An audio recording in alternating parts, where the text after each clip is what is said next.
Whoa, hello. So, I got the new Alone in the Dark game, and it's pretty good. So that's what we're gonna be playing today.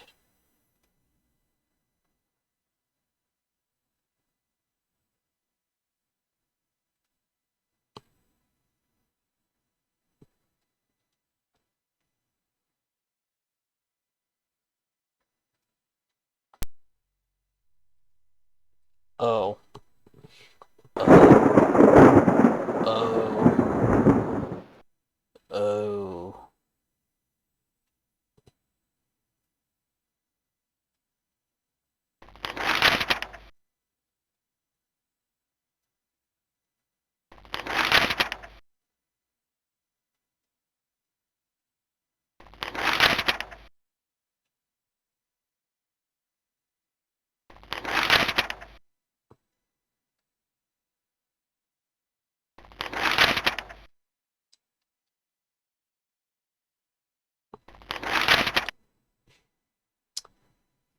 So can you guys see everything okay? Because I got this. This is running on DOSBox. Okay, cool. So yeah, we're doing the granddaddy of survival horror today. Now, if you thought Resident Evil was archaic, oh boy, you're in for a rude awakening with this. Alright, so you can play as one of two characters, either Emily or Carnby. That doesn't seem like there's really much difference between them, and I don't think the story really changes at all, despite Emily having more of a tie to the story. So we'll play as good old Carnby. On my door, a dull brass plate says Private Detective. The few friends I have call me Carnby. The others call me the Reptile. I don't care to think what my banker calls me. These days, I leave my letters unopened. Bills and threats to send in the receivers just ruin my day.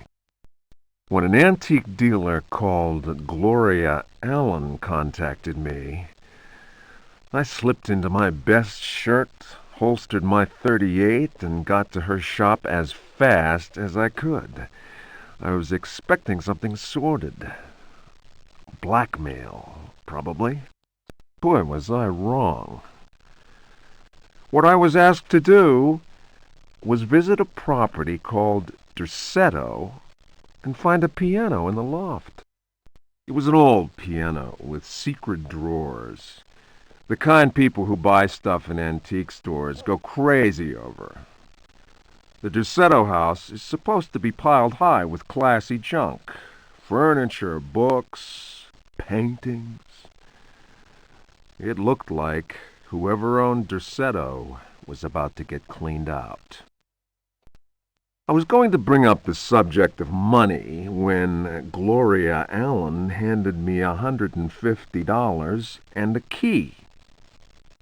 I kept myself from grinning at the thought of my banker's surprise. He doesn't like his victims getting away. I looked over a copy of the police report. The former owner of Decerto, a guy called J. Hartwood, had hanged himself in the loft. The coroner concluded it was a clear-cut case of suicide. I promised Gloria Allen I'd give the place a look over. My report will be ready in a couple of days. I've been reading up on the history of the old house. It's the kind of place ghosts run away from in terror. Grisly murders, curses, lunacy.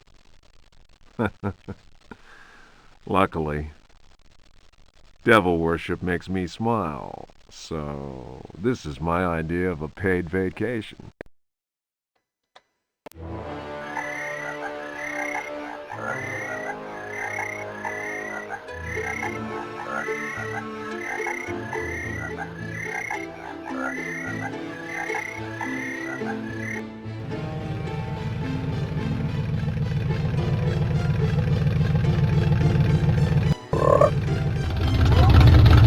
The one frame of the frog.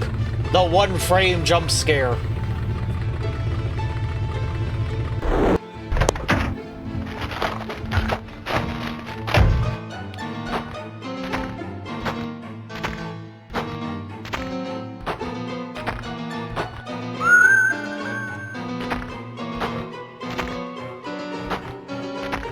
Spooky.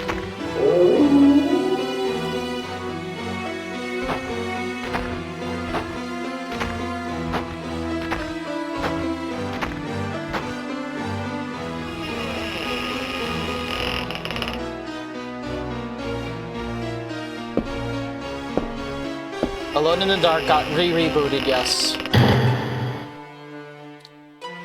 As to my understanding, it is a straight-up remake of Alone in the Dark 1. But this isn't it, obviously. I'm not actually in control here, by the way. This is all cutscene, baby.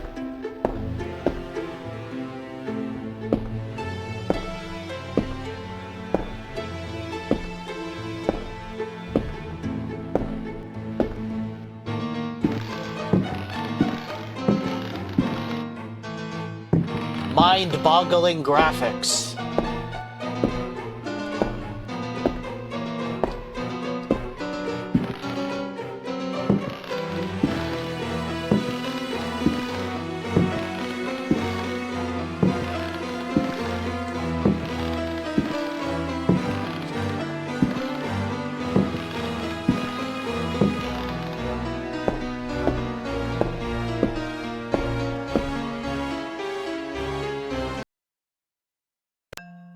Okay, and now we're in control. I'll explain things in a minute, once I am out of danger. Because you've got roughly a minute, I think, before you're automatically attacked.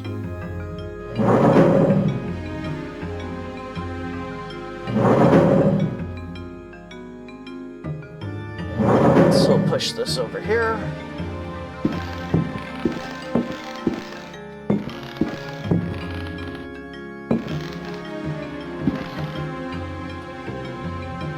Come on, Carnby. There we go. Come on. We're almost there. Okay.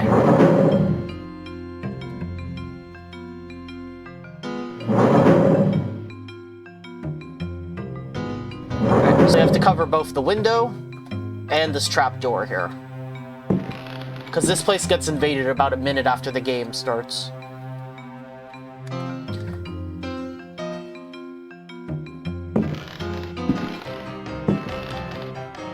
Oh.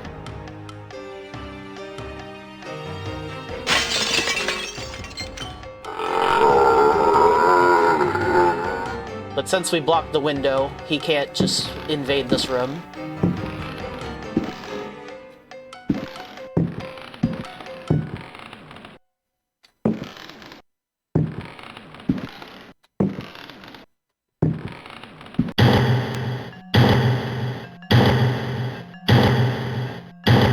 They can't get in that way either.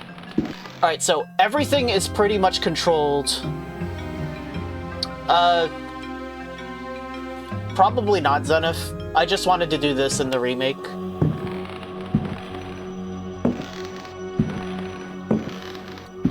Simply because I'm not as familiar with Alone in the Dark, and I figured I should play at least one game before getting into it. So, everything is controlled with the arrows. You can't configure the controls. Enter goes to your actions, then you can sort through here. Spacebar is for actually doing the actions. Yeah.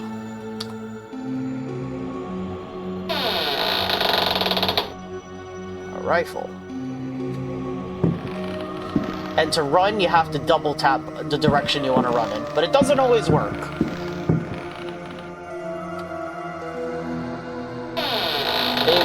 Well, yes, a gun with one bullet, but thankfully it has more than one bullet.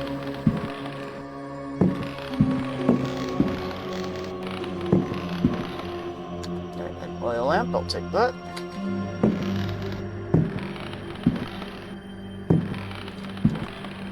Alright, so I would assume that's your HP right there on the character portrait when you're above actions. That's how much oil is in it. We've got 4 bullets loaded into the rifle. Yeah, if you thought Resident Evil had antiquated controls, oh, just try playing this. Alright, a book.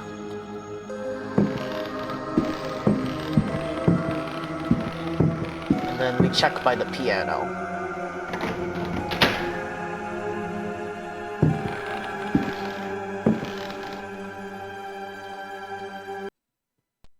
They are coming! I have freed hellish forces, and now the price must be paid. Decerto is the prey of evil. The sun has set. They will find my body, but will not have my soul. I can imagine the master's fury and the terror in the hearts of his slaves. I hear their footsteps. Some may understand what I have done. May God forgive me. Farewell, Jeremy Hartwood.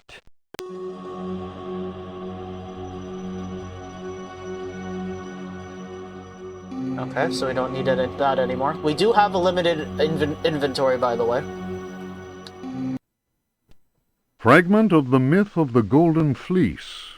Translation Edward Villeban. Hesperides Publications.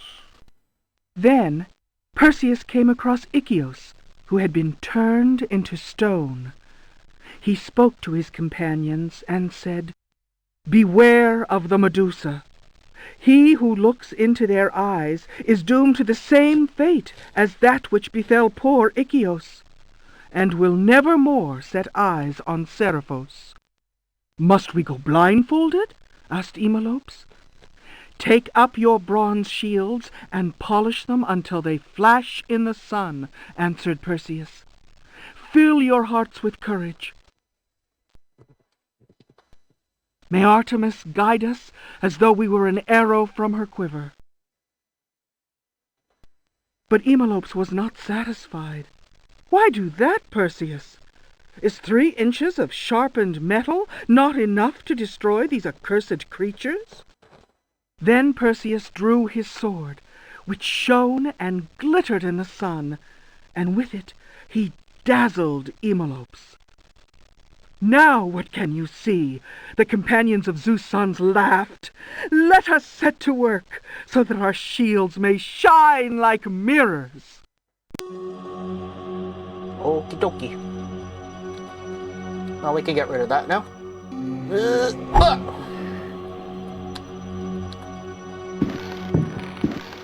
Alright, let's get out of here.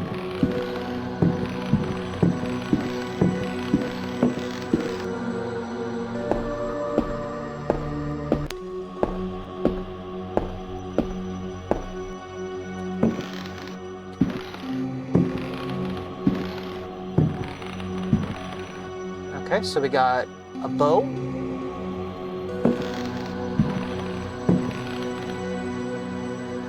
An oil can, which we can use right away.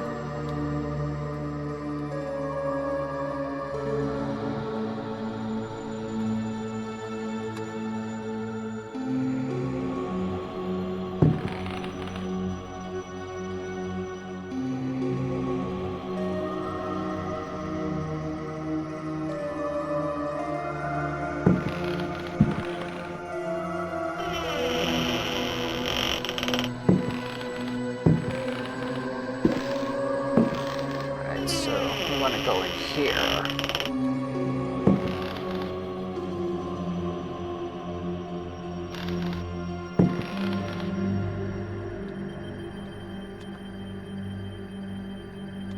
Nothing important.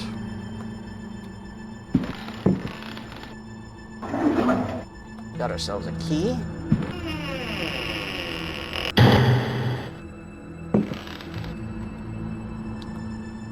So I believe this opens this.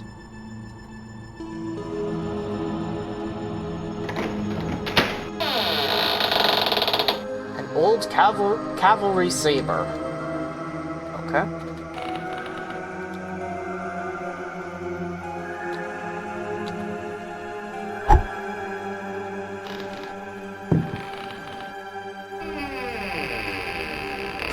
Oh, shit.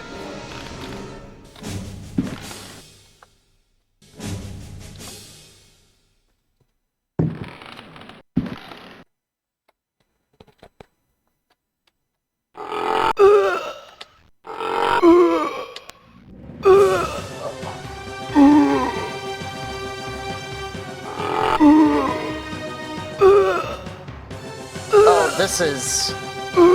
this is bad.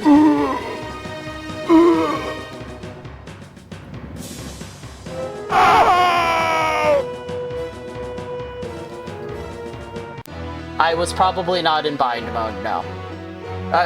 Probably not in attack mode. I forgot, it's not just, it's not enough to just have it equipped. You have to switch to attack mode. Okay, we get it.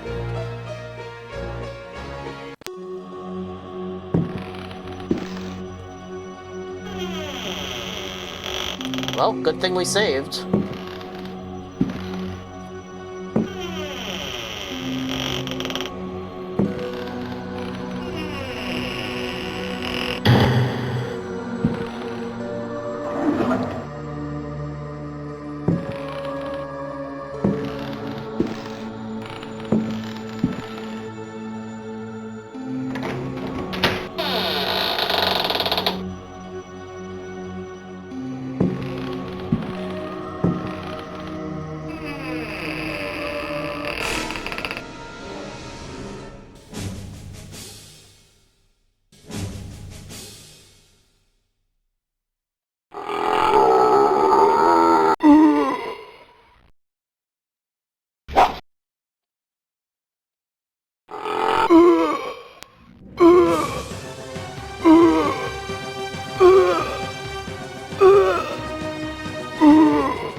This is bad.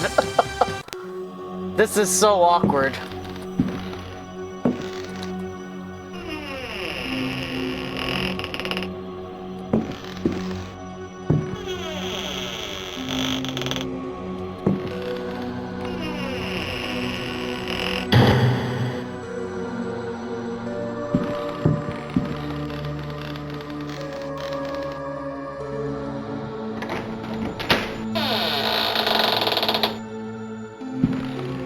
Yeah, we can shadow box.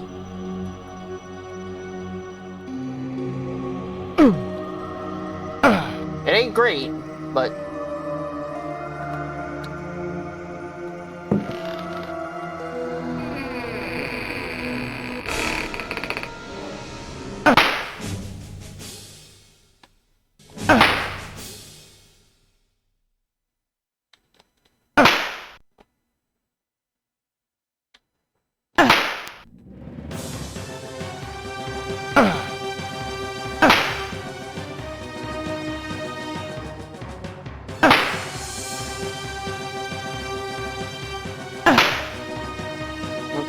We're gonna kick him in the dick until he dies.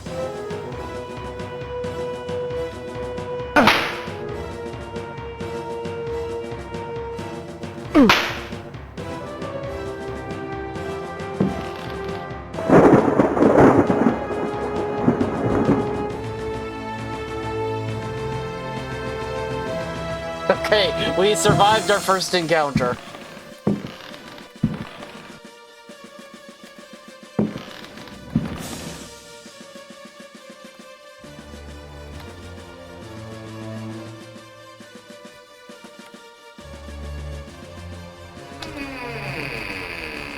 No.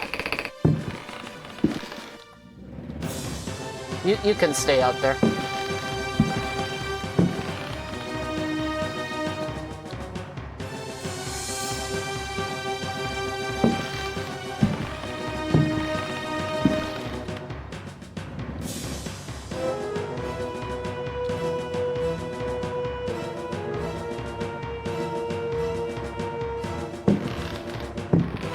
So yeah, to fight, you have to go into fight mode. You have to hold space, and then you use the arrows to... You have to hold in the arrows to fight.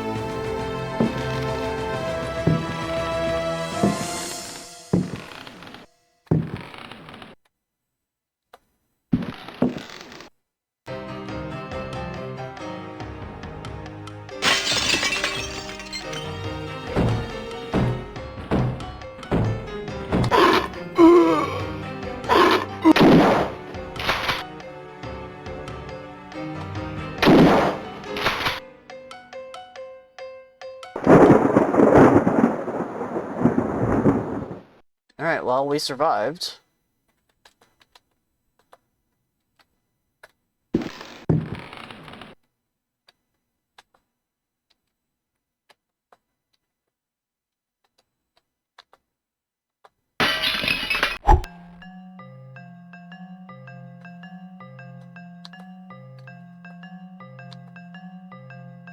Alright, so we put the vase there.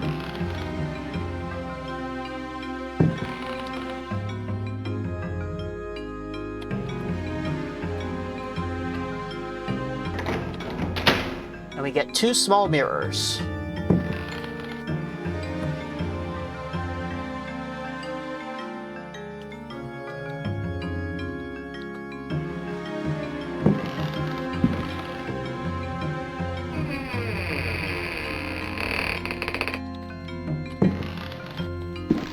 Alright, he can stay there.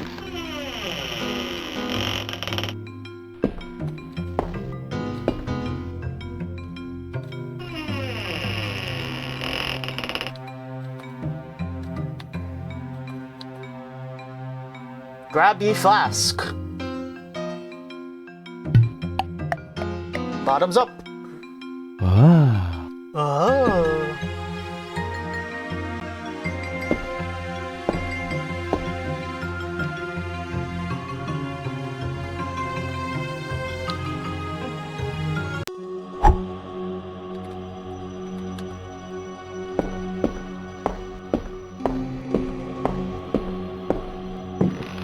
Oh, zombie's gone.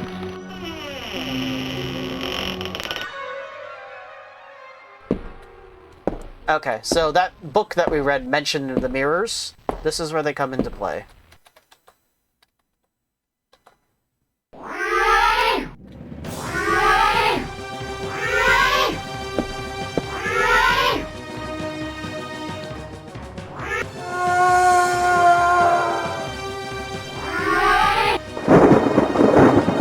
Rip.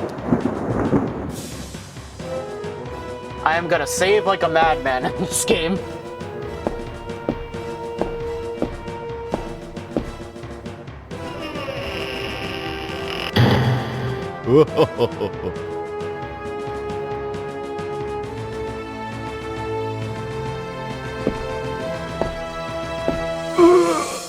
Oh, no, no, no, no, no.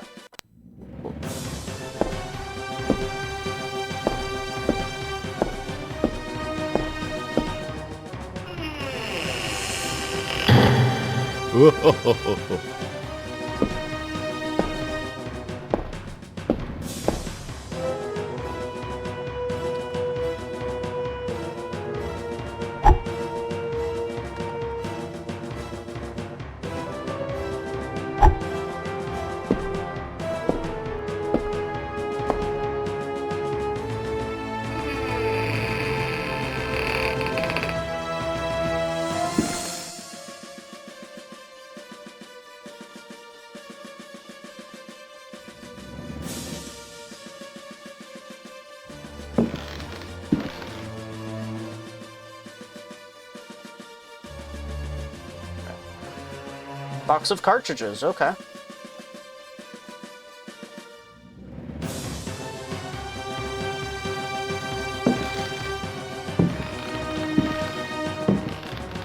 A gramophone.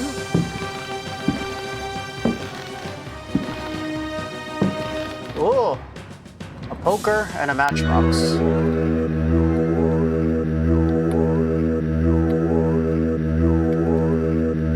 No, no, no, no, no.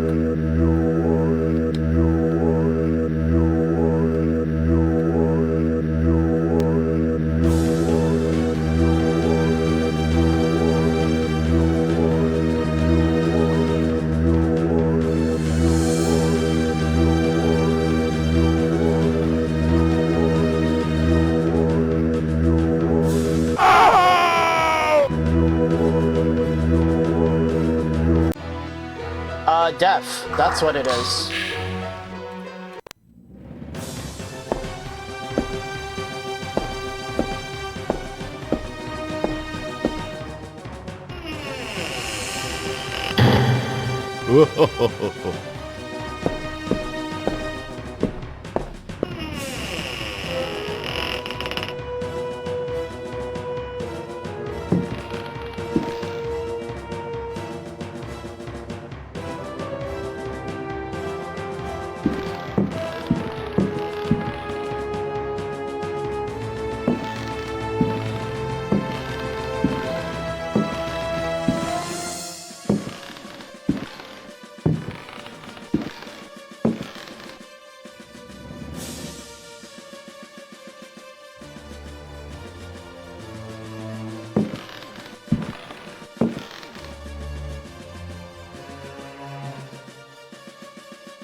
Please close the door.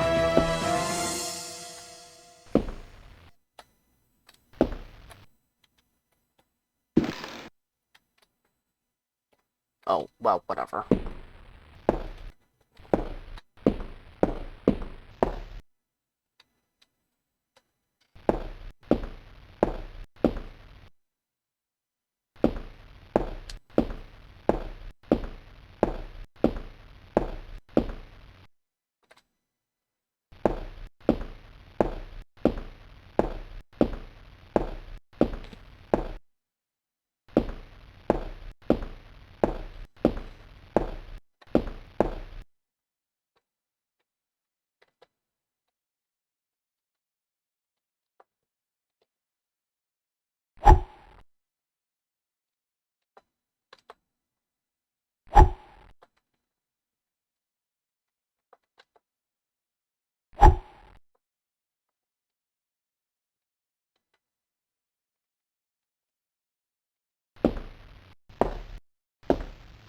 Okay, let's go ahead and save.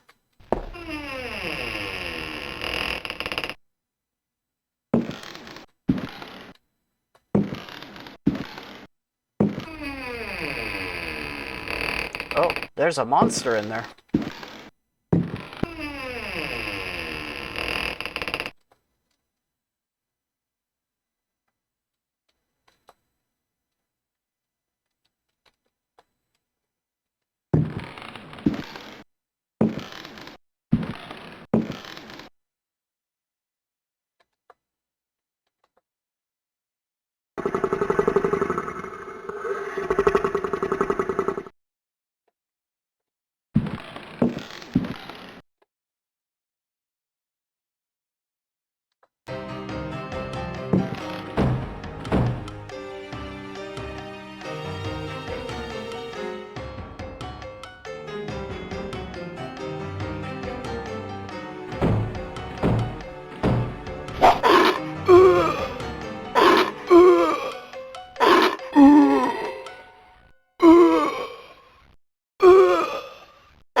Alright, I'm starting to think that the sword is just useless.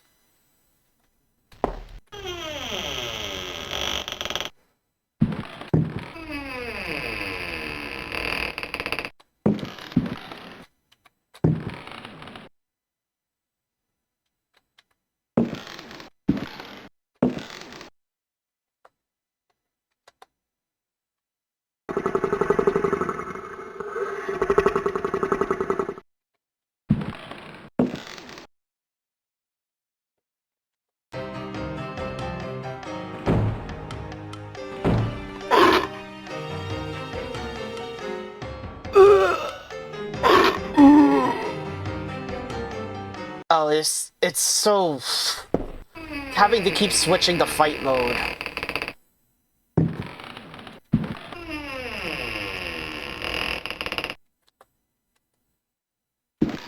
Truly, this was peak gaming.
This is proving to be problematic.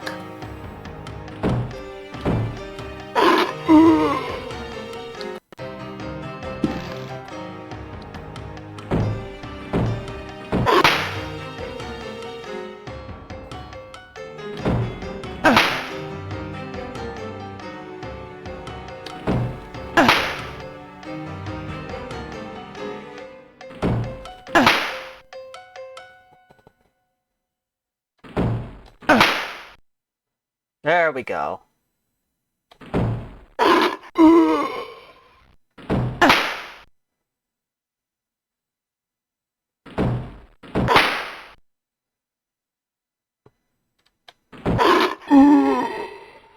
Well, I hit him, but he hit me too. Dang it.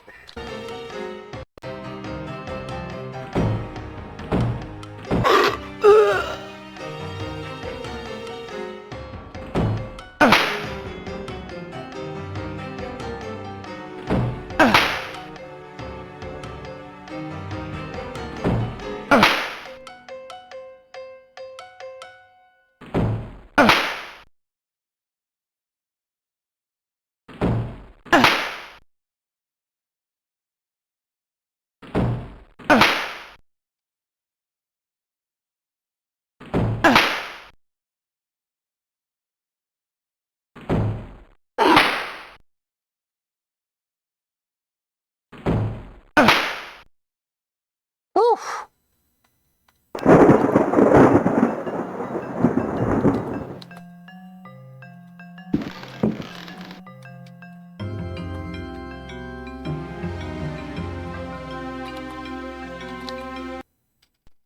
Diary of Jeremy Hartwood. September 27th, 1924. I have decided to keep this diary. Too many inexplicable events have taken place recently. Never have dreams so haunted my every waking moment. Perhaps my romantic mind was too dull, and has only now woken up to these new paths and visions.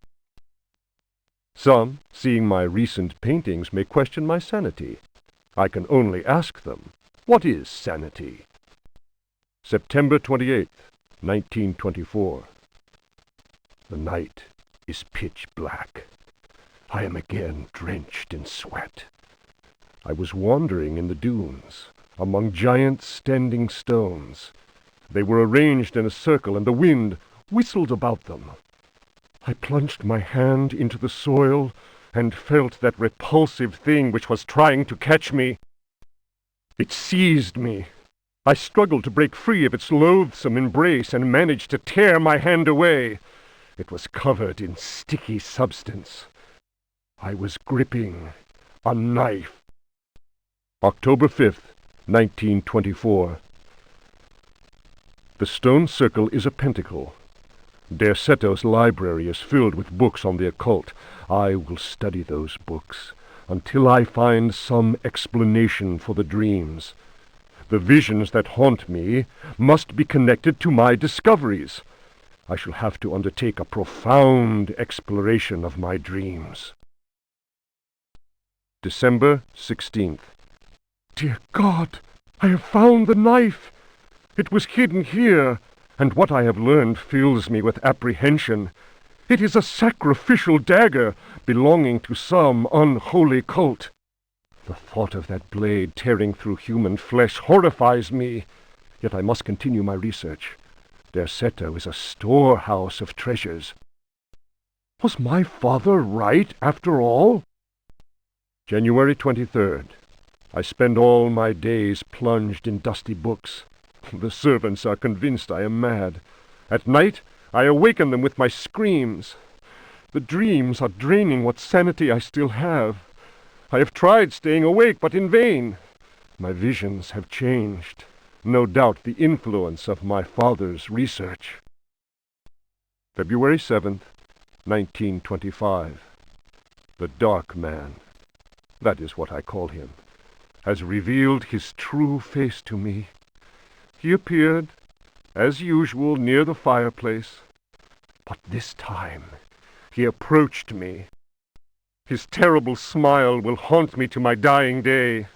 His breath was ice, and his burning eyes froze me.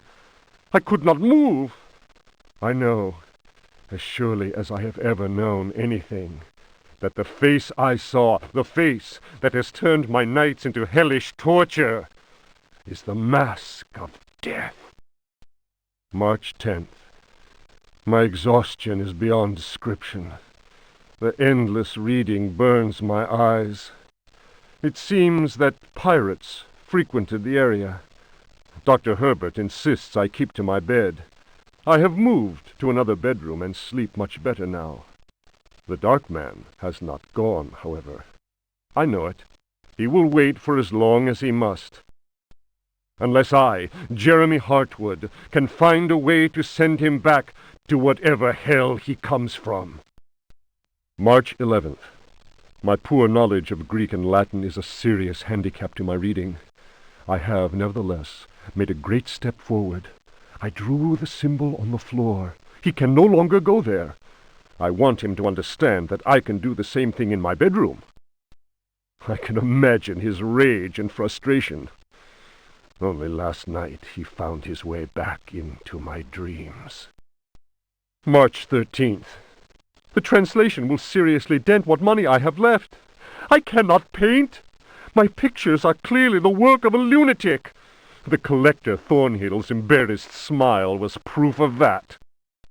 March 29th. He has come back. He found the door to my dreams. I am too weary to attempt any defense. I have no strength left to fight, and he knows it. He considers me dead already. Could I possibly? March 30th. How ironic! The cave my father sought for so many years is here, beneath the house. Waits. The butler discovered a crack in the cellar wall. A breeze blows in through it, icy and repugnant. I am filled with horror at the thought of my father dying in this place. I will carry to my grave the vision of his face contorted in the agony of that fatal heart attack. His body was twisted. He had wept. His fingernails were torn and bloody from scrabbling at the floor. Dr. Gray concluded that death had been due to a heart attack. It was Waits, who some time later was informed that my poor father had in fact bitten off his tongue and choked on his own blood. March 31st. I explored the caverns in a dream. The dark man came with me. Strangely, I felt almost well. How can I describe what I saw? No. What words are capable of explaining such evil? I realized that my death was of no interest to him. The dark man wants something else. He seeks a body. His avid servants are now free. I am the cause. It is almost funny. A curse is on Decerto. From the foundations to the very rooftop. I can no longer struggle, let alone eradicate the evil that grips the house. The end is very near. I can feel it. I have taken the decision to... May he who finds this diary pray for my soul. Damn, dude.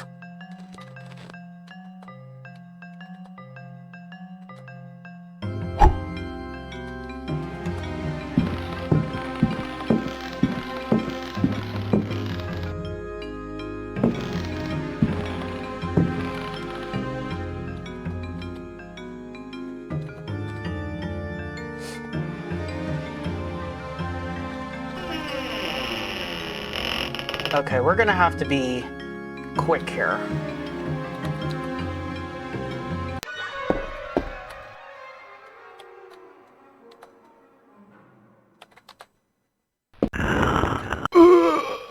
That was not quick.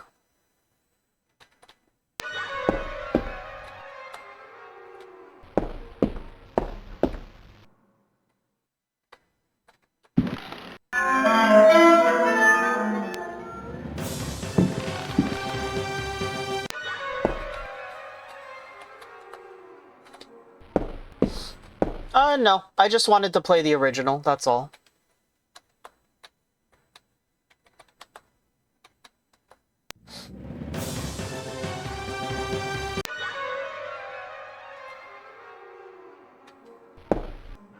Okay, I guess we're not closing that door then. But we'll save.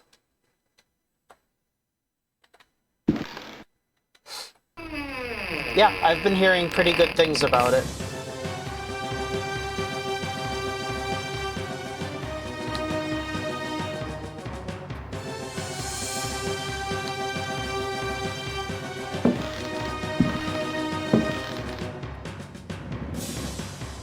Okay, so we need to set the oil lamp down. Oh.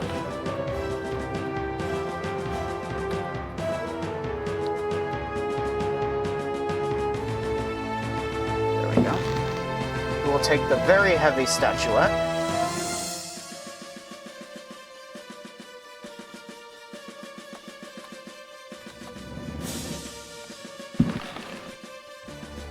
Some bullets.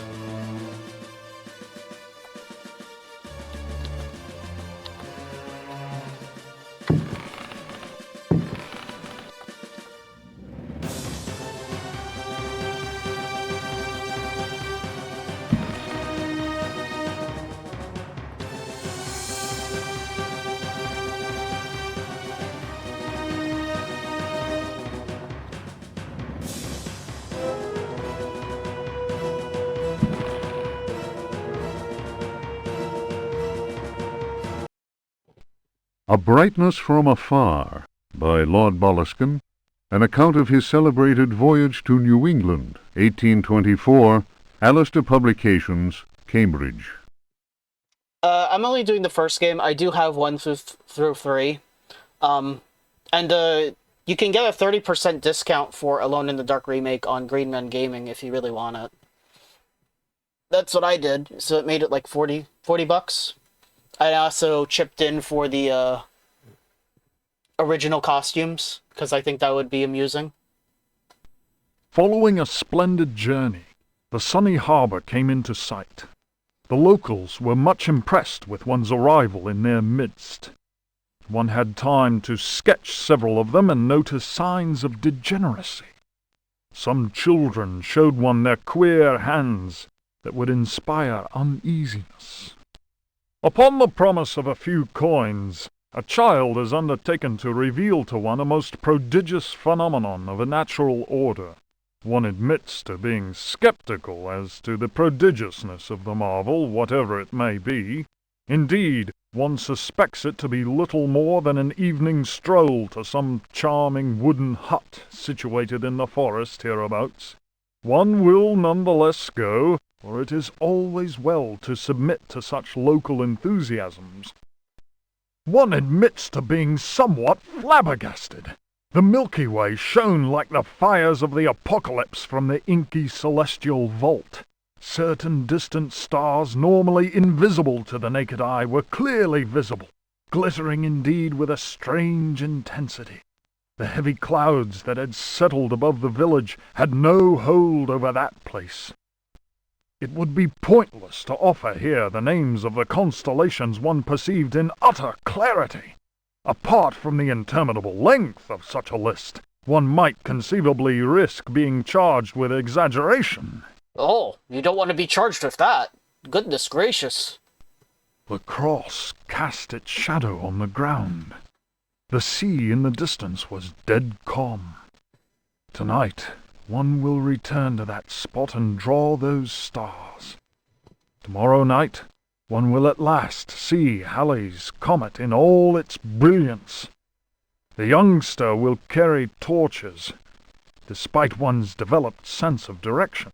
Honed by years of travel, one feels incapable of finding one's way through the dark forest unaided.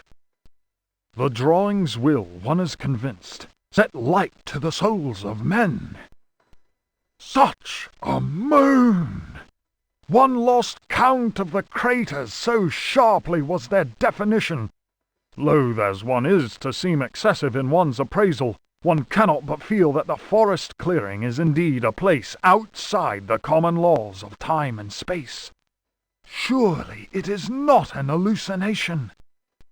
How strange to consider that idle conversation, some research in the British Museum, and a voyage to this backward village should culminate in so astounding a discovery.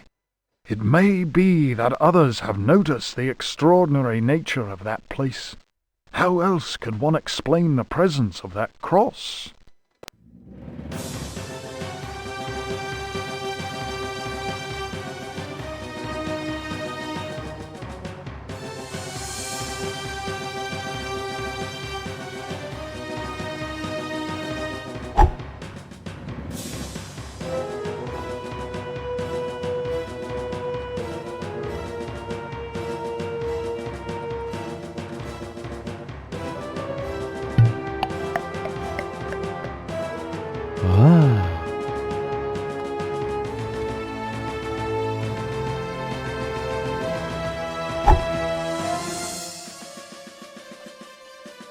I know. I made the joke earlier. I grabbed ye flask. But yeah, finally.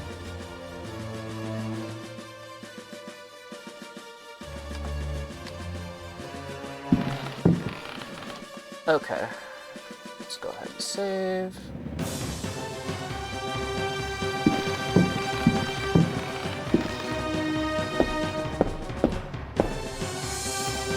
Alright, now you!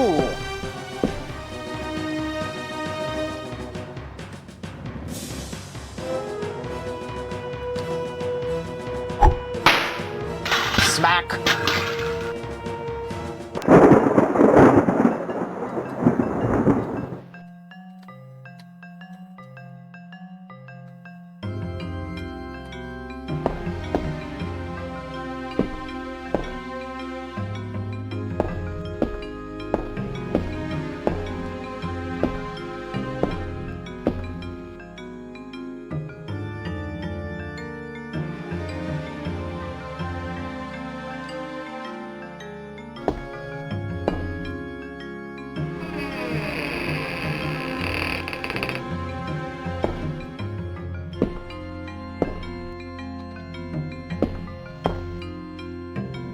Pot of soup.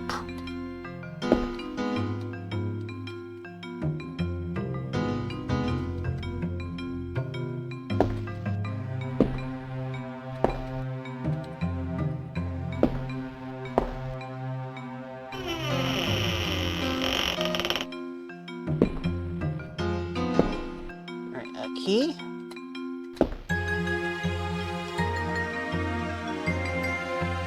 Biscuit husks.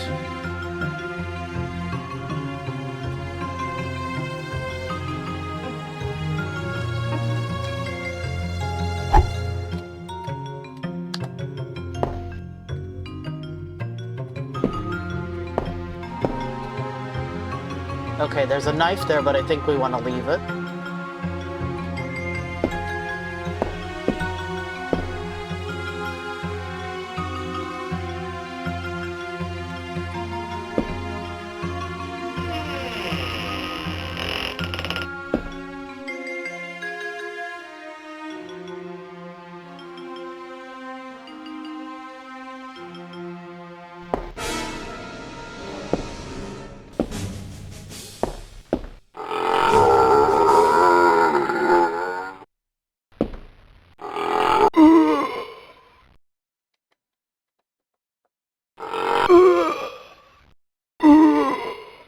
Okay, no.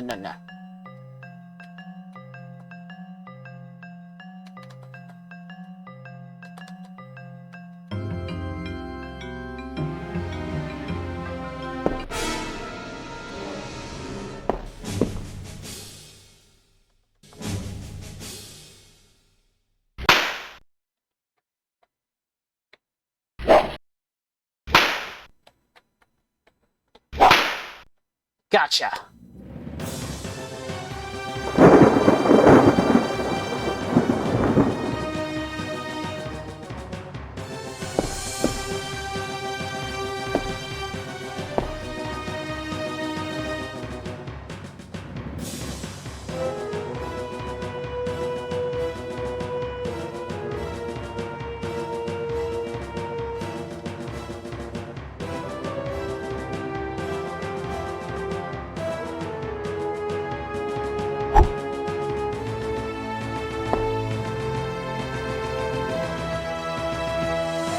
Box of shoes. A revolver. What if you had a gun?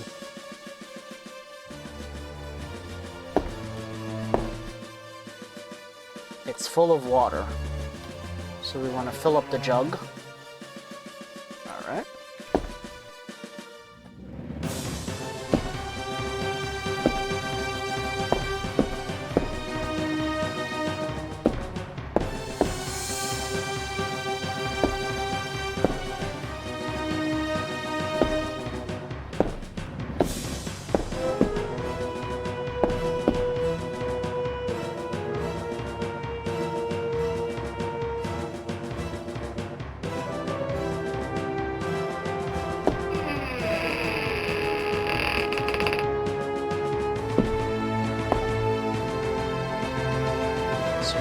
check the back of this statue to find some arrows.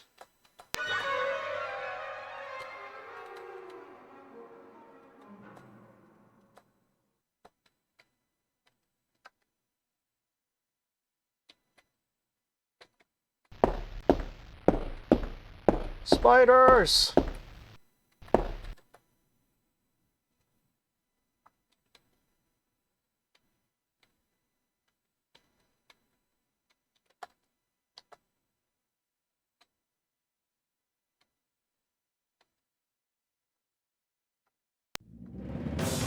Hold on, let's redo that real quick.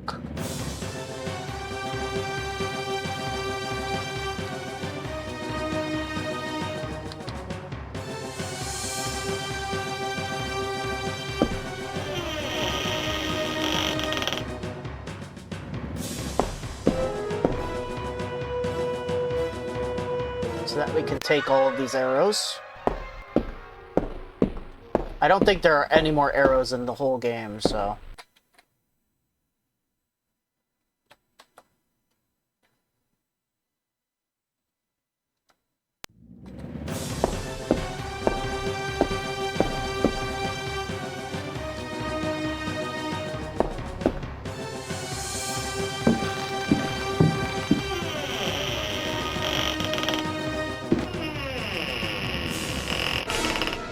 Okay, then in here we gotta be quick.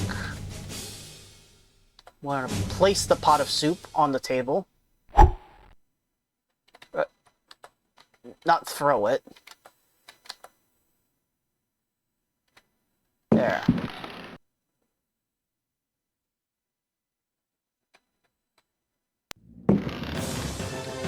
Okay, now they're happy.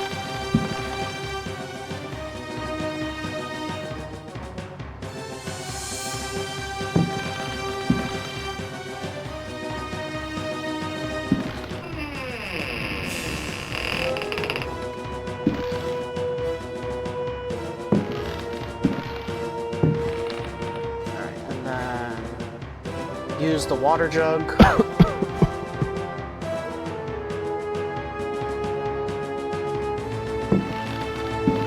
I don't think it worked. No, it didn't.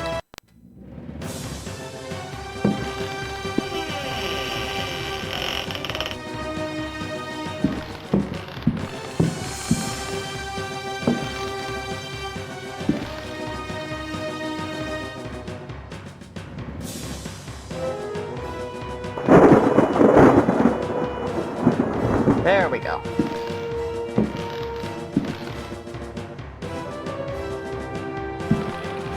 And I'm okay. Good.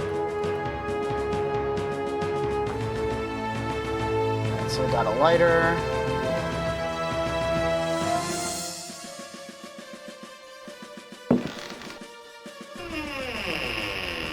Yeah, they were giving everyone secondhand smoke cancer. Okay, so... Gonna need the sword.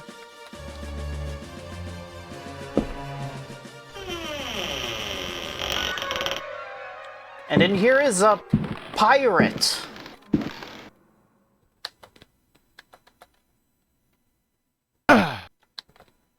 Okay. No, not like that.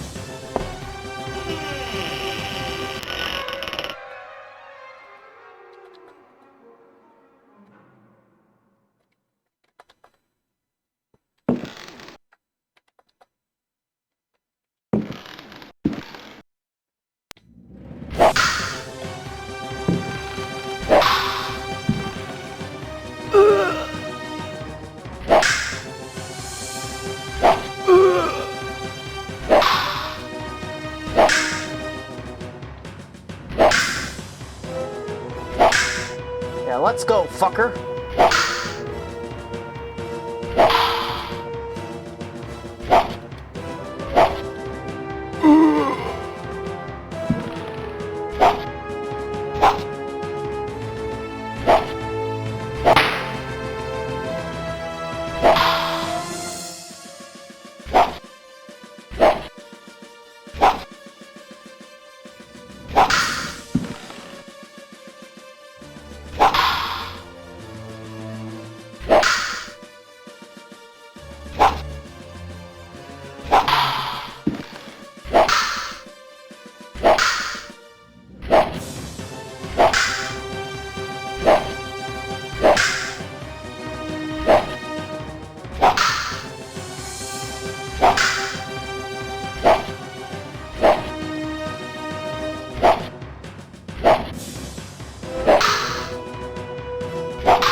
Come on.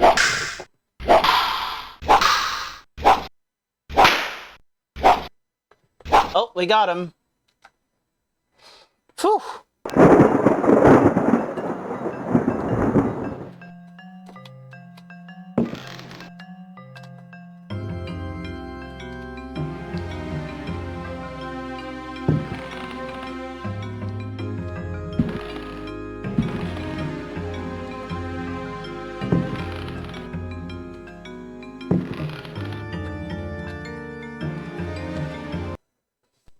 Daemonia Particularis, Signs and Rituals, by Heinrich Cassel, Ring Publications.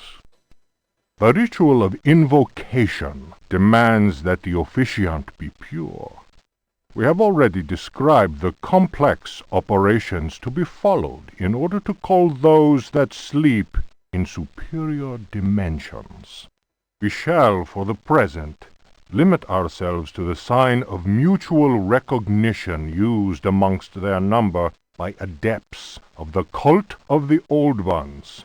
The sign also serves as protection when in the presence of a servant of evil. You know, I don't think it sounds like the same guy, but you know who this narrator reminds me of? The narrator from at the very start of Star Fox 64. Just a little bit.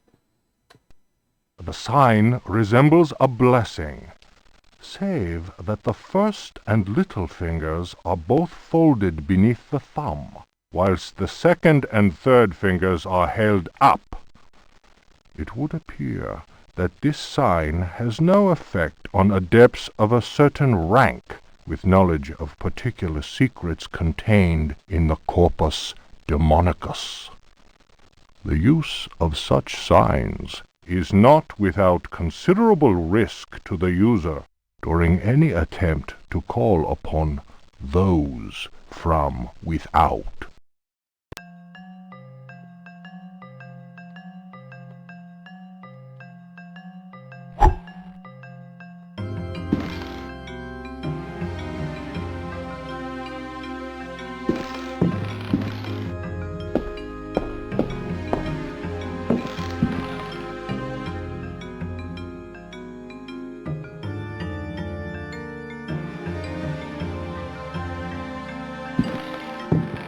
Oh.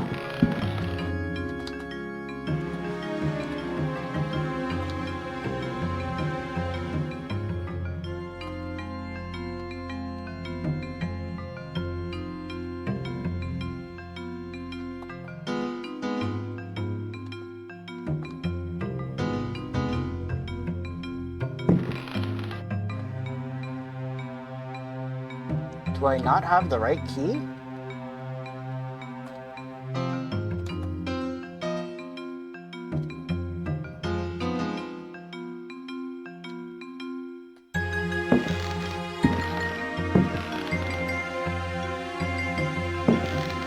Hold on.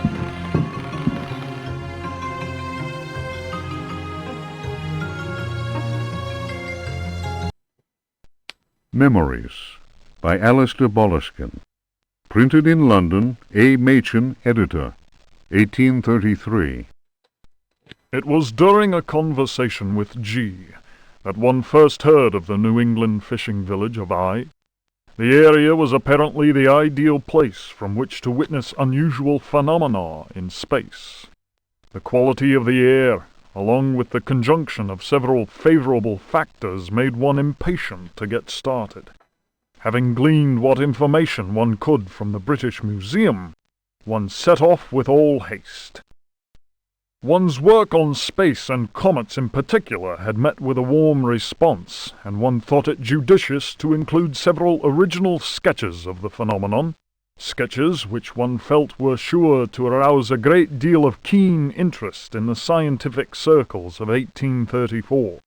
One refers naturally to the passage of Halley's comet. Editor's note: Lord Boleskine's memoirs end at this point. Who knows what extraordinary contributions he might still have made had he not succumbed during his visit to New England to dementia, followed by an early death in St. Andrew's Hospital.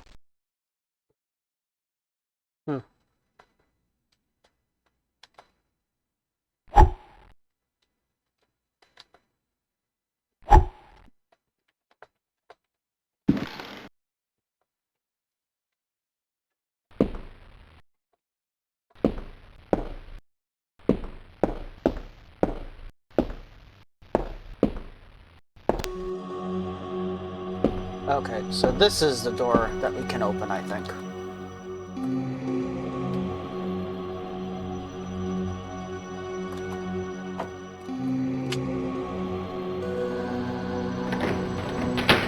There we go.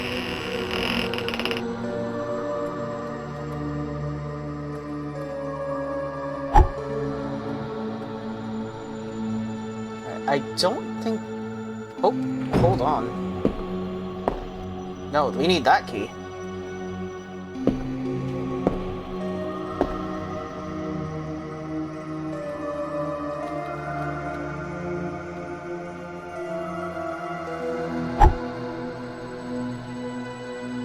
I don't think we need the jug anymore.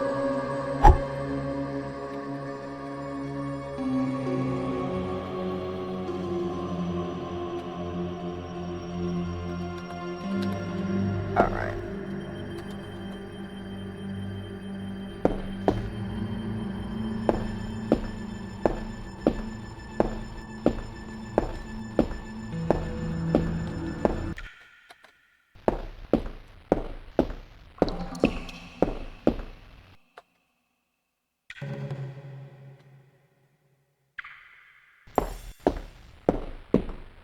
Alright, so there are rats down here.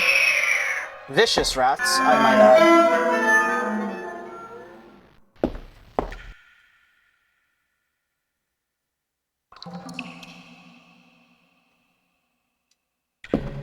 Wait, what? Oh, there we go.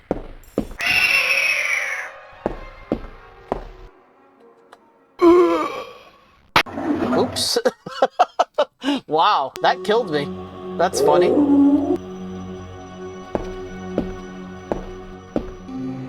Killed by barrels.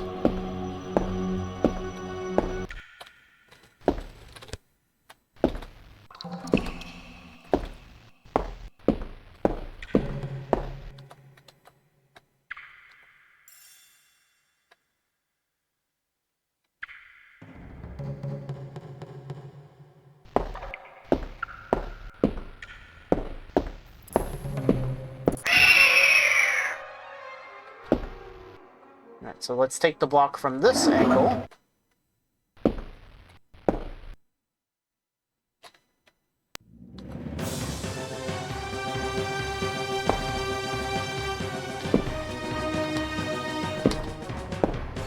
Sometimes I have to, like, triple push the button in order to start dashing.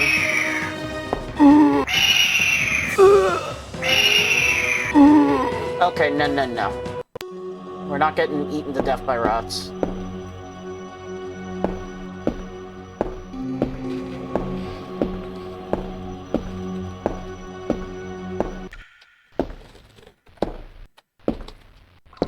Yeah, sometimes I have to triple push it for it to work.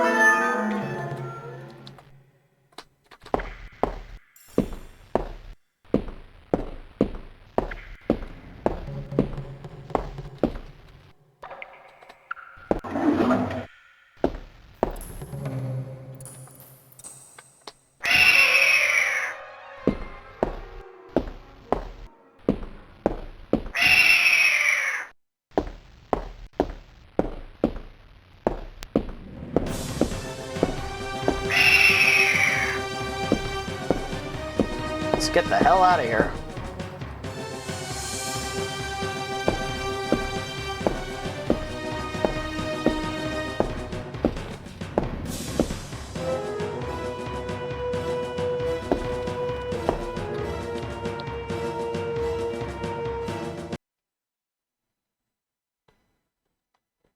Hello? Hello?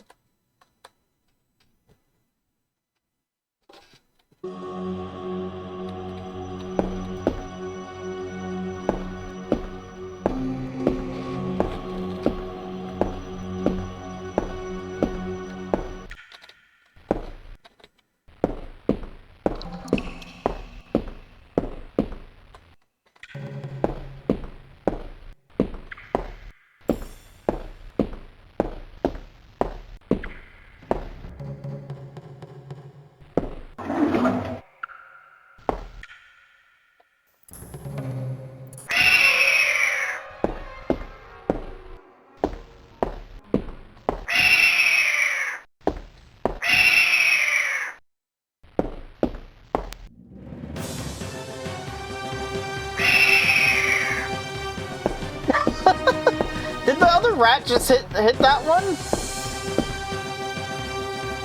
Okay, let's save this time, or maybe let's move to another screen.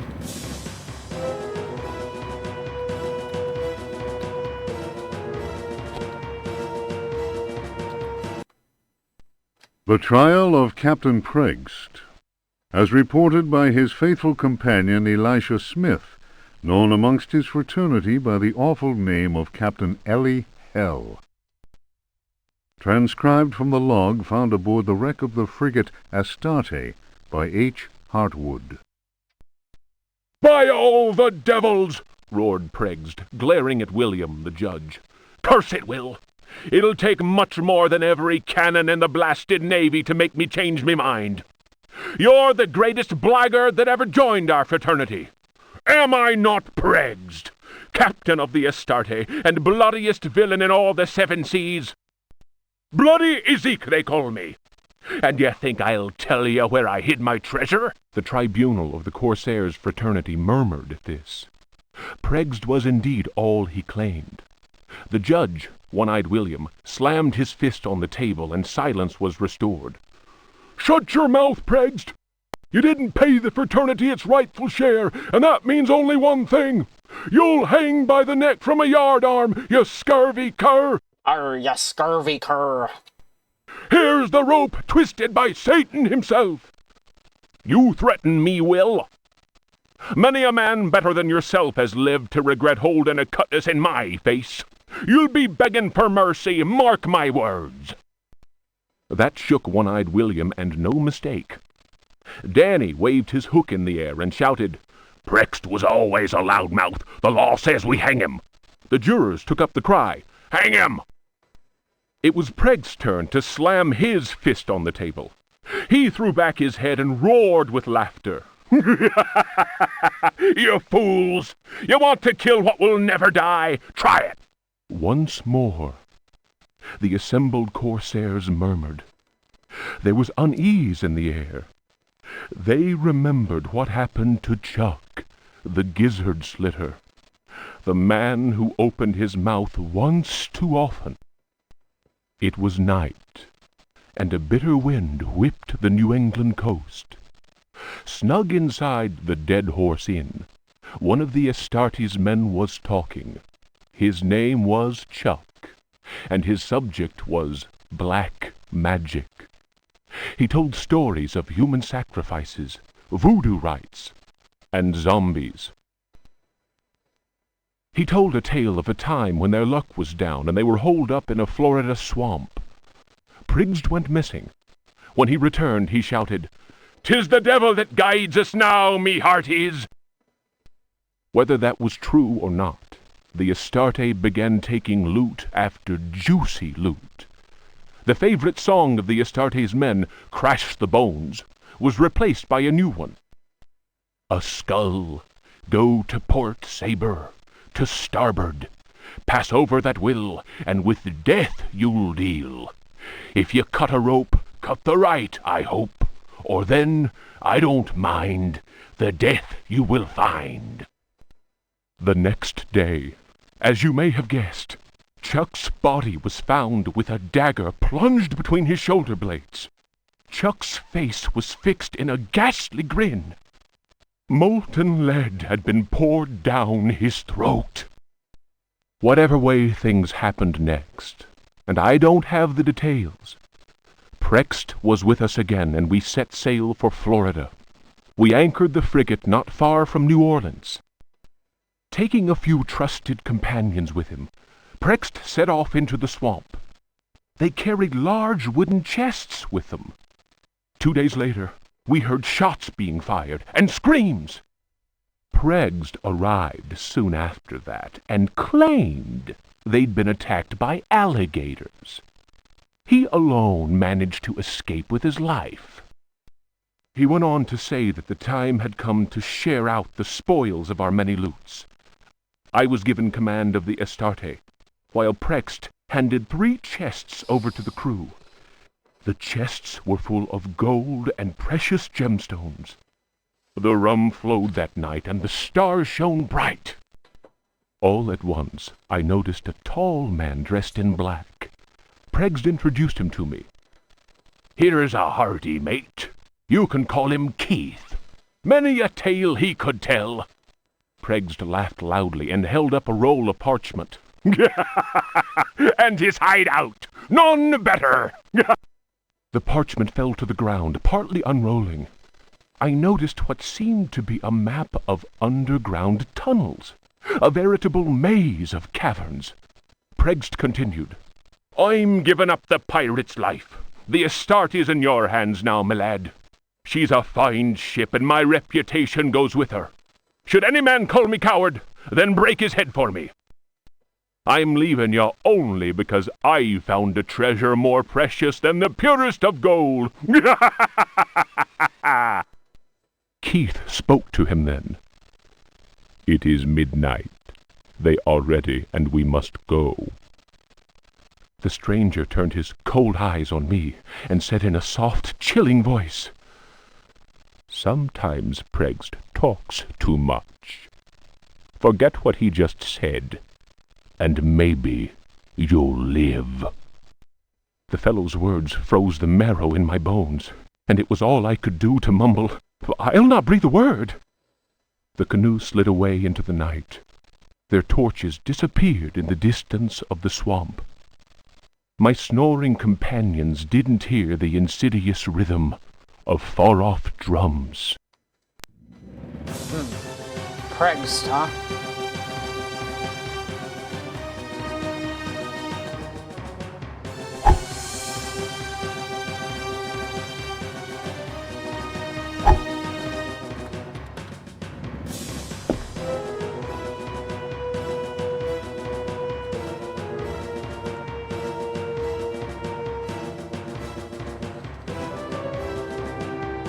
So let's go back upstairs now.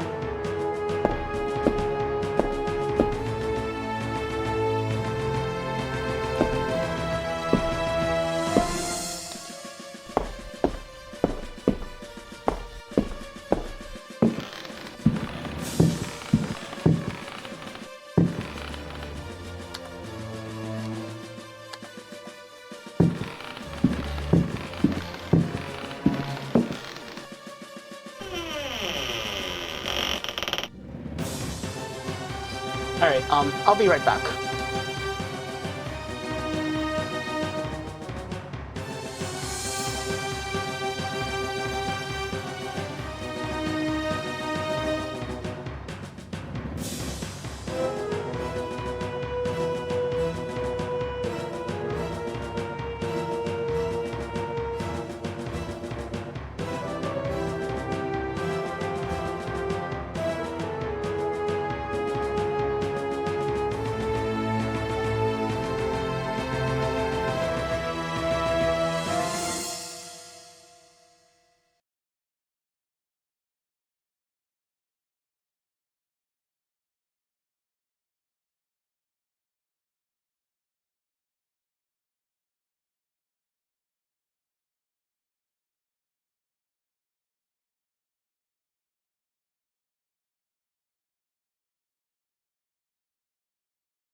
Okay, I'm back.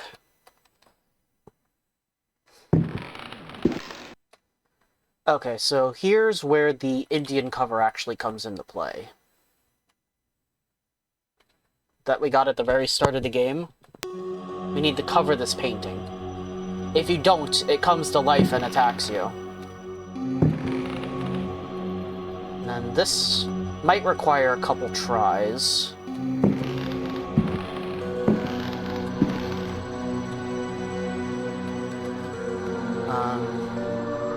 Gotta equip the bow.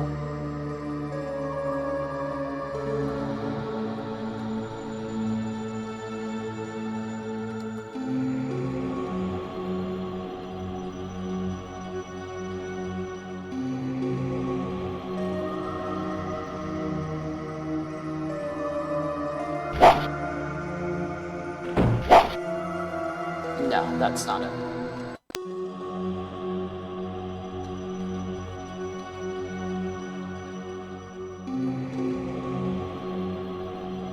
It's probably going to unequip it by going to fight. Yeah, so we got to re-equip it.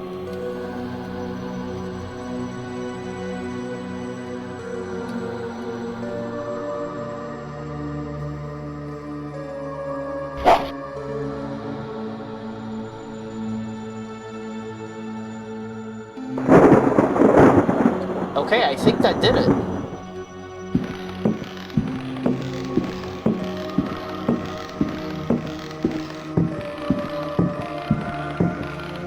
Okay, so this is another painting that comes to life, but we can only cover one of the paintings.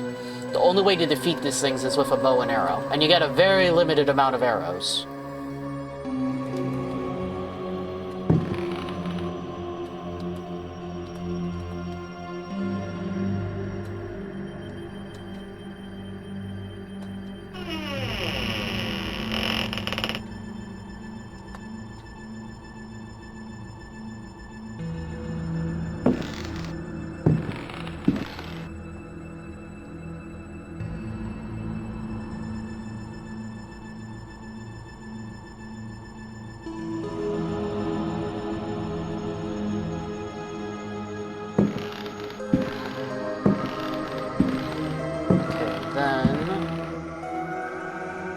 Push this out of the way.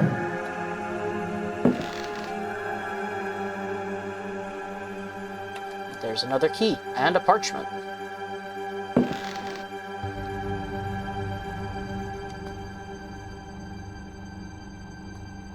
Alright, so the book is fake, but we do need it. The Creatures of Night by Hubertus the Bald.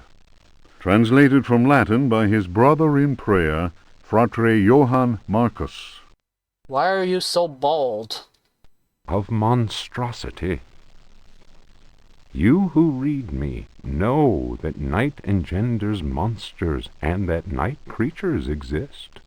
The accursed book of Abdul al-Hazred is clear on this matter. That is not dead which can eternal lie. Unhappy he who knows that book. Unhappy he whose eyes alight upon that foulest of texts.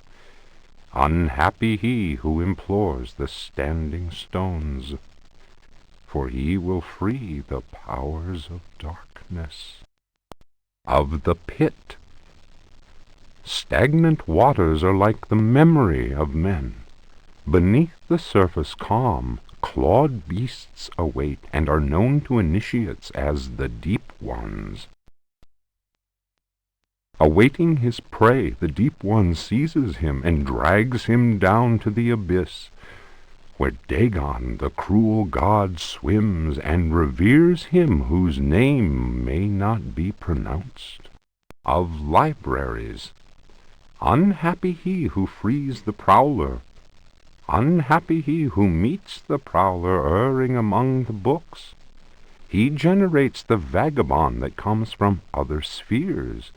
He believes the vagabond does not exist. He will feel the embrace of death, for in the eyes of the vagabond, books are no more than dreams, stone no more than wind. The vagabond knows how to take the breath of the reckless. Of strife. He who speaks does not know, and believes he is able to kill the creatures of the night. Folly. Evil is conjured up by science and secrecy.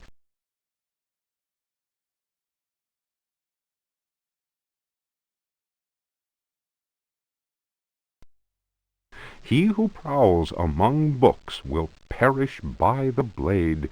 He who flies in the dark caverns will scream in fear. He who swims in the depths will evaporate. But he who believes he knows, knows nothing. He who knows says nothing.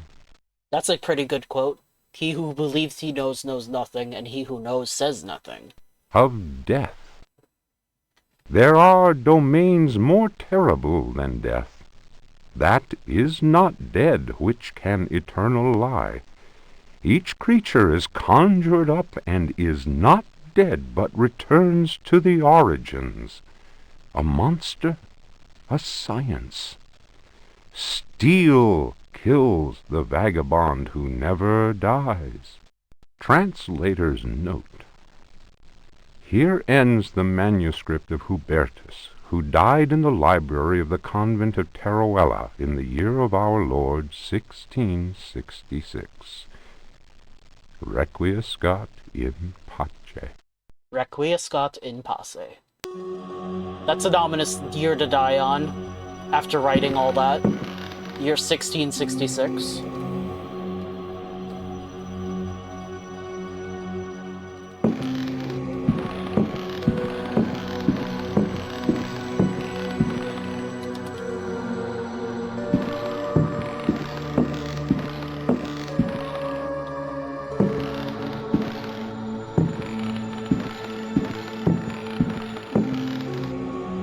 I am all sorts of turned around here. Oh, there we go.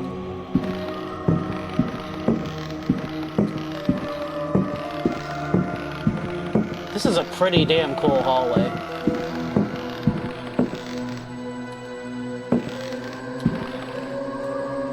I think this painting here is the main antagonist of the game. That purple dude. Now there's another door in this hallway. Where is it? Ah, here it is. That tree is pretty important too.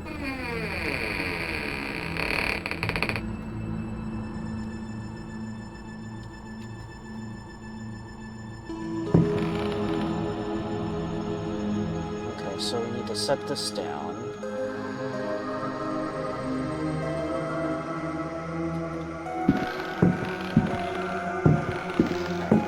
Have to be quick.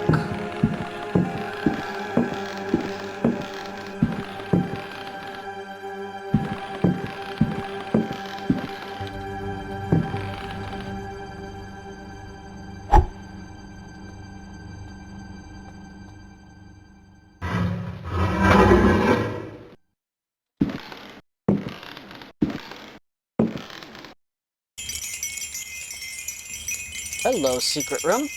There's a talisman.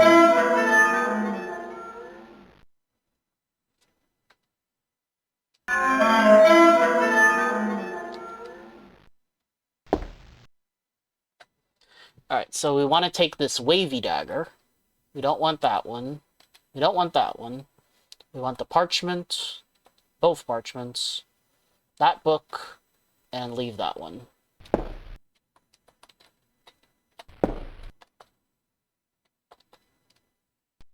The Sacrificial Dagger, Otto Stern, Lumina Books.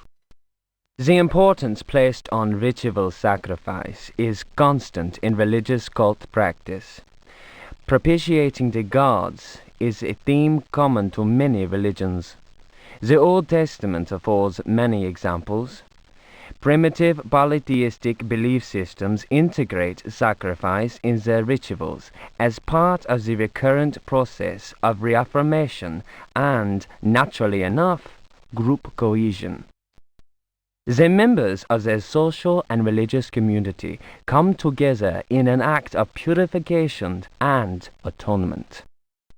It would be erroneous to imagine the act of human sacrifice linking priest, offering, and God, C.F. Manzetti, stone cults, as anything less than a vital focusing of the group's faith. The act also ensures the continuing appeasement of the god, but only if practiced by a recognized officiating priest using the appropriate instrument. Studies made concerning primitive religious groups bear witness to the central role of sacrifice in living ritual. My own work in the field of ethnopsychology brought me into contact with a sorcerer living in the region of Arkham. He introduced me to the rite of steel, linked to a ceremony known as adoring the black goat of the woods with 1,000 youngs. The god being adored is known as the vagabond. Here, the dagger's roll, which allows the life breath to pass from one dimension to another, is essential. The vagabond is a frightening figure, being able to move where he wants and to kill those who have displeased the goat god, for whom he acts as a go-between. The goat is clearly a fertility god. The priest, having spoken the invocation, must choose the appropriate dagger for the sacrifice. The knife with a sinusoidal blade that must be dipped 7 times, on night when the moon is full, in water that has been distilled 100 times, will be laid aside, since it would send the vagabond back into his own dimension. See illustration. That's a hint if I ever heard one. The priest will rather choose the dagger with a curved blade.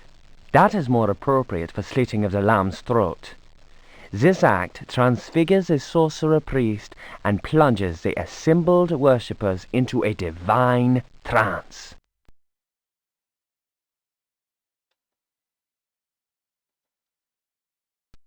The Book of Yael, Signs of Stone, Eucharistic Rituals of Forbidden Cults.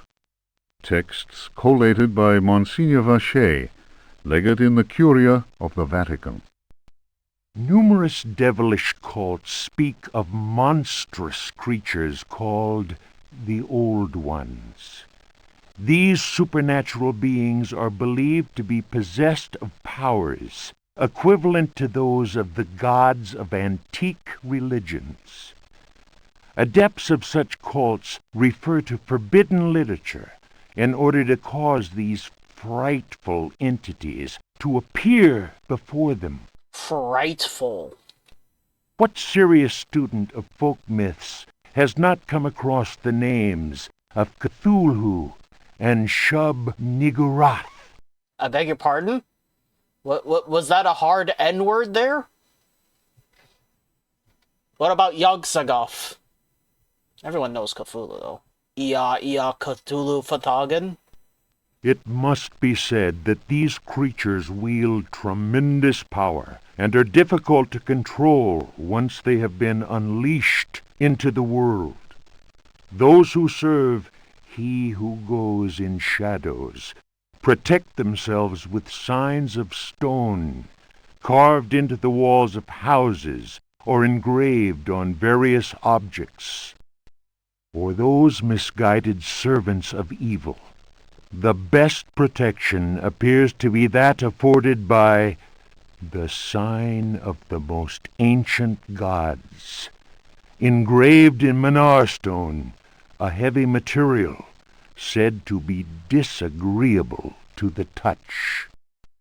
The sinful practices of those who fall into such errors can only lead to the darkest of despair, and are a mortal danger to the soul. Such monsters as those invoked by these foolhardy individuals are engendered when reason drops its guard. Man is easily tempted into perversion.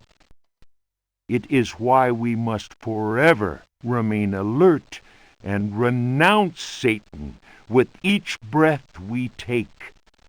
His ways are infinite in number.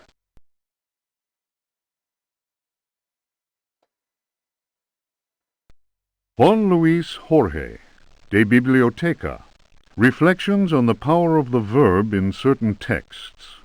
Archaeos Publications, 1919, Stafford. Translation does not alter the occult power contained within such forbidden texts. The malevolent energy is in no way diminished. The spell must be cast aloud and clearly, in certain languages or little-known dialects. Maglafar Fathang. The reader will understand that, in the light of these revelations, I would be foolhardy to continue quoting from the text I have before me. If spoken aloud in its entirety, it would surely awaken powerful and malignant forces. You're talking about Christopher Lee? Yeah. I was saying earlier that one of the narrators in this, I don't think it's him, but he sounds kind of similar to the narrator from the start of Star Fox 64, who's like explaining the backstory before you start the first stage. I will go further and say that simple reading of some of the more technical passages describing specific practices is in itself a perilous exercise. The ill-prepared reader can easily fall prey to attacks of demented hysteria, not unlike those described in cases of individuals said to be possessed by evil spirits. I recommend the study made by Zempf, Urbain, Grandier, and Loudon, and the reports made by the Reverend Richard Price concerning a number of astonishing, to say the least, exorcisms carried out in a parish near Providence.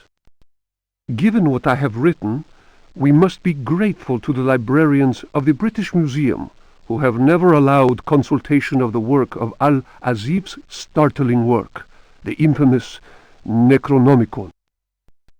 Copies of that work do exist, in spite of the zeal of book-burning inquisitors. For proof, we need look no further than the British Museum, of course, and the sealed archives of the Miskatonic University in Arkham. Other examples of books whose evil can be unleashed by any thoughtless reader are von Jutz's von Unersprechlichen Kulten and the abominable De Vermis Mysteries by Ludwig Prien, whose sordid death should be a lesson to all those tempted by a study of the occult.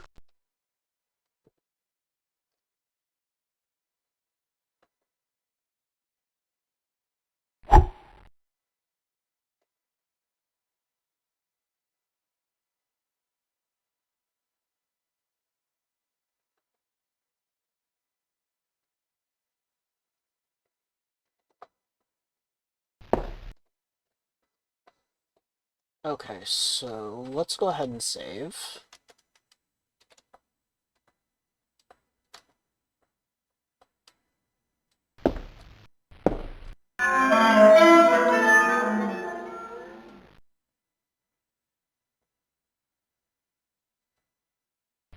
We need to take care of this vagabond character.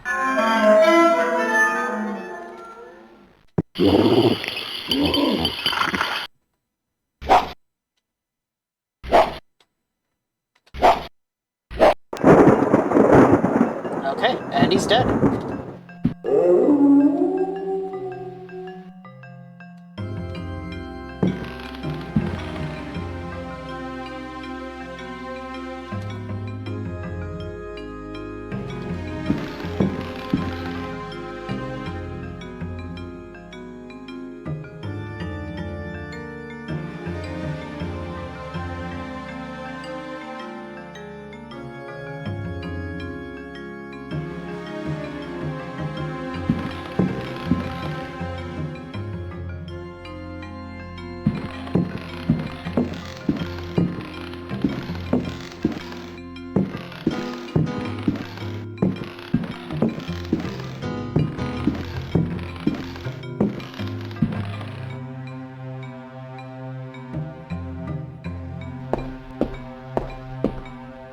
Okay, so now we go back downstairs.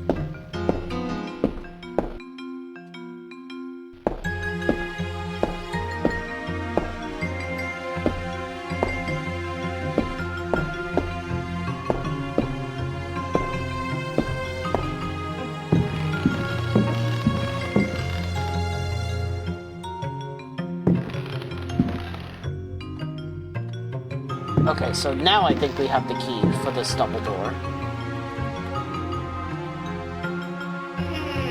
Yeah, there we go.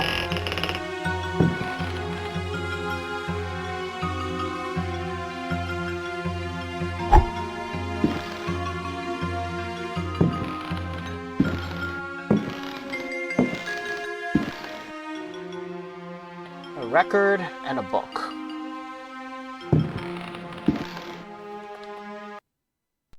The Tale of Captain J.W. Norton of the Army of the Union. 1862. Wait, what? The Tale of 1862. We received a 18.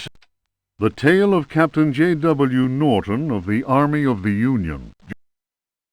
That's weird. What happens if I exit out of it? The Tale of Captain J.W. Norton of the Army of the Union. 1862. Okay, I guess this page just The isn't... South was in collapse. There we go. Louisiana was open to us.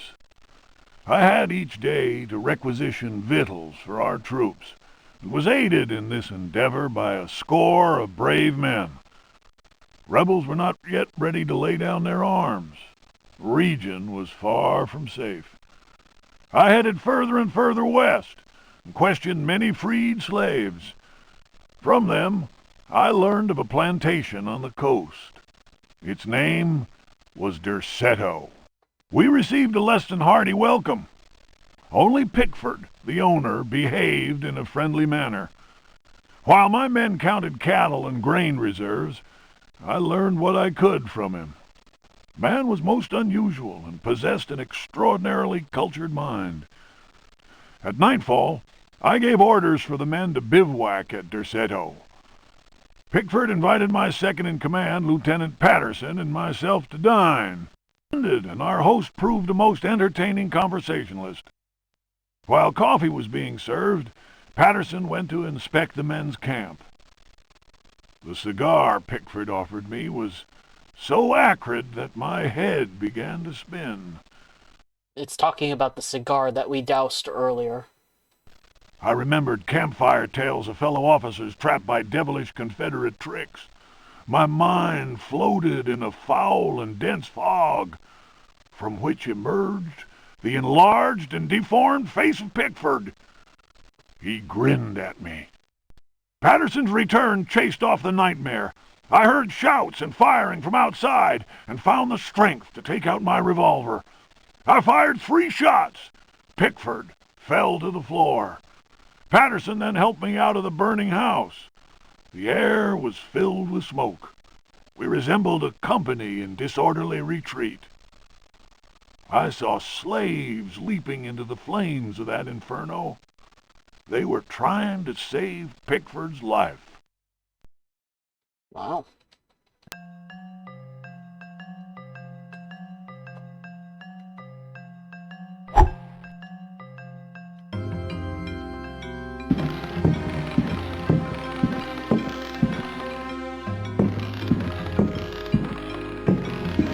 Now we go back to this hallway where the pirate dude was.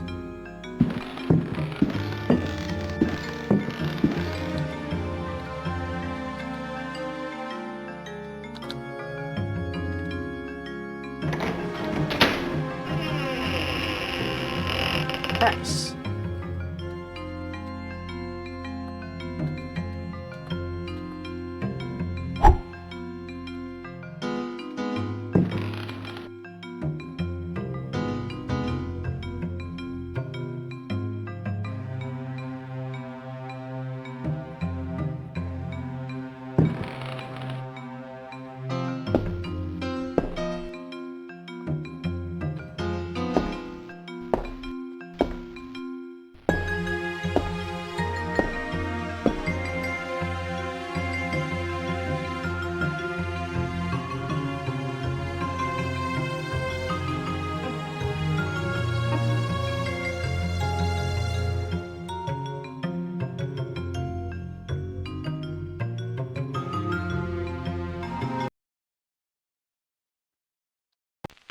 There we go.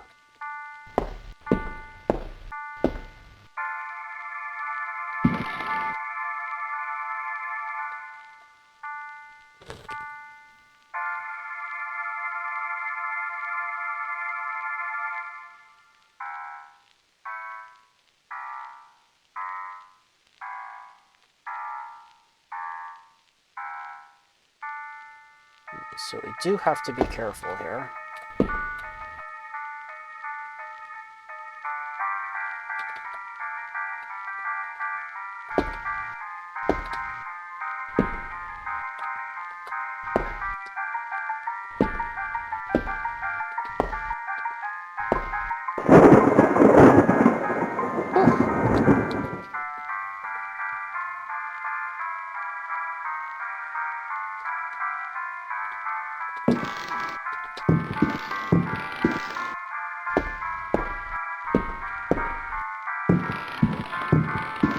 Okay, so then we come back here. And we have to give up that old cavalry saber that we got earlier in the game.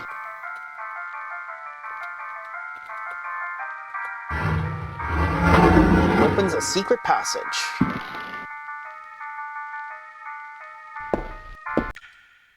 Okay, so believe it or not, we're in the final area of the game.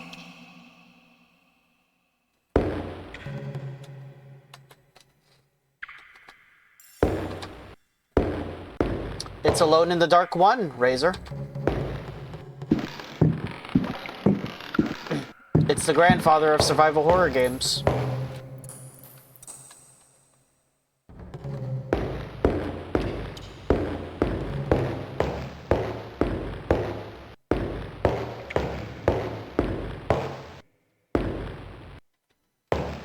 Oh. I see.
Is that Zark? Possibly?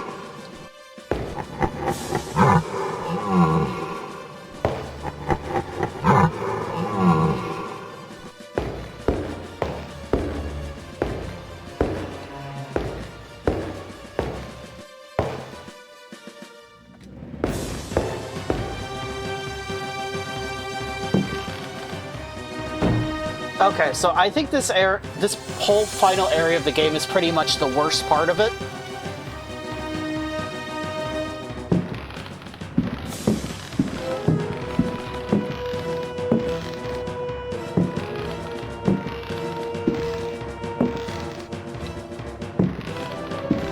There is a monster in the water, but I don't think he can get us as long as we don't fall into the water. Oh, well, there he goes. So we've got a new action down here in these catacombs. We can jump.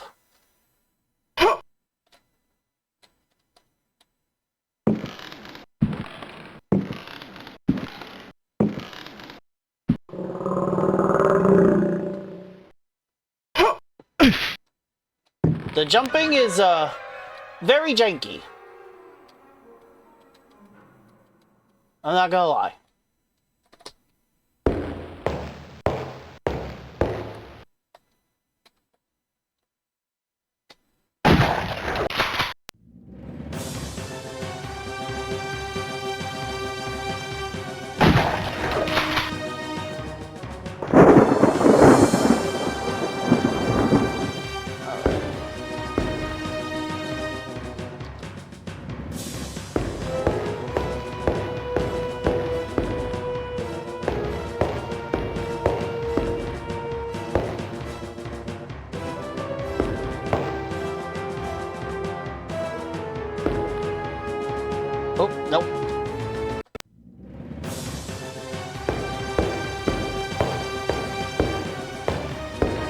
I am actually gonna have to use the jump button here.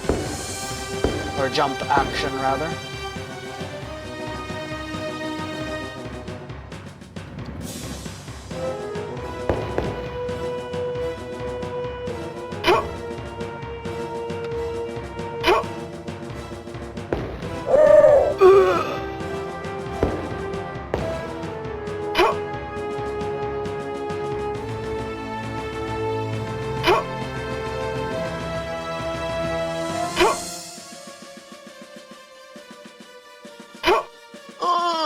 Okay, we made it.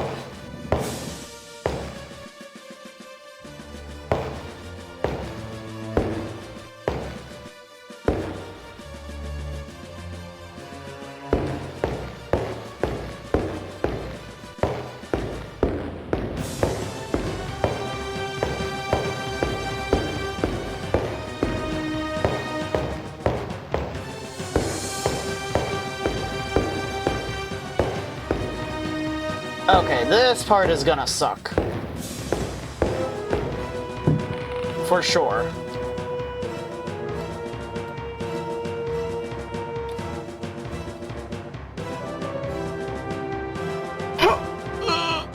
Okay.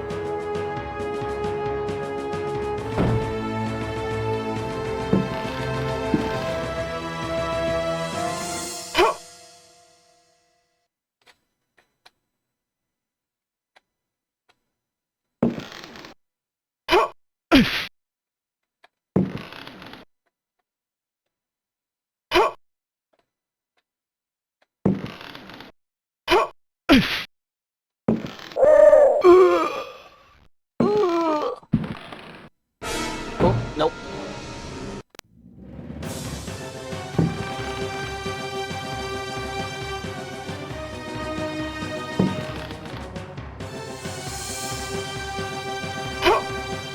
So I have to jump over all these discolored parts of the floor, because they'll fall under. No. Not jump back up, Carnby. If you actually walk on them, they just drop you into the water.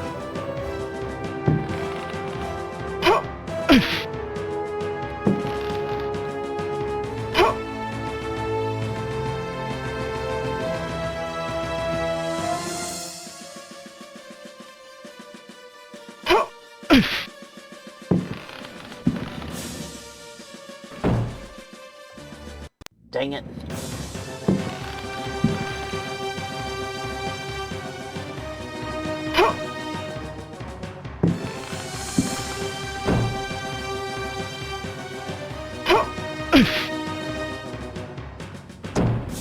You can't aim up or down, Metroid.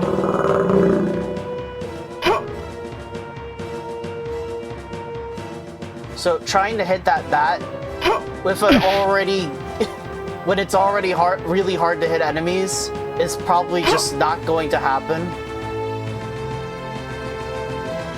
So I'm just going to do my best to ignore it.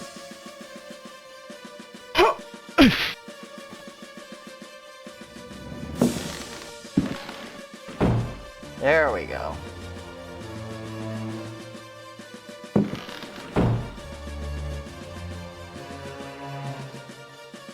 Then we climb up here.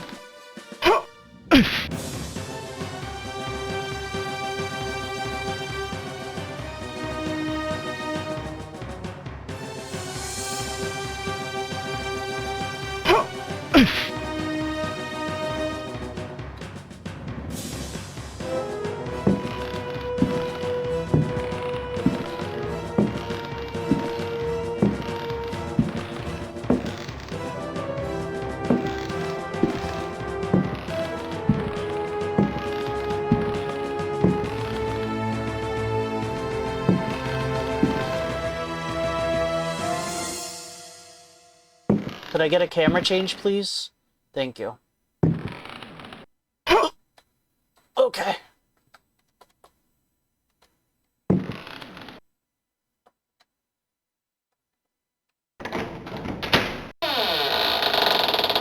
You find a gem and a book. Memoirs of a Lost Soul. This guy. This is the guy I think sounds like the Star Fox 64 narrator. The mask must fall.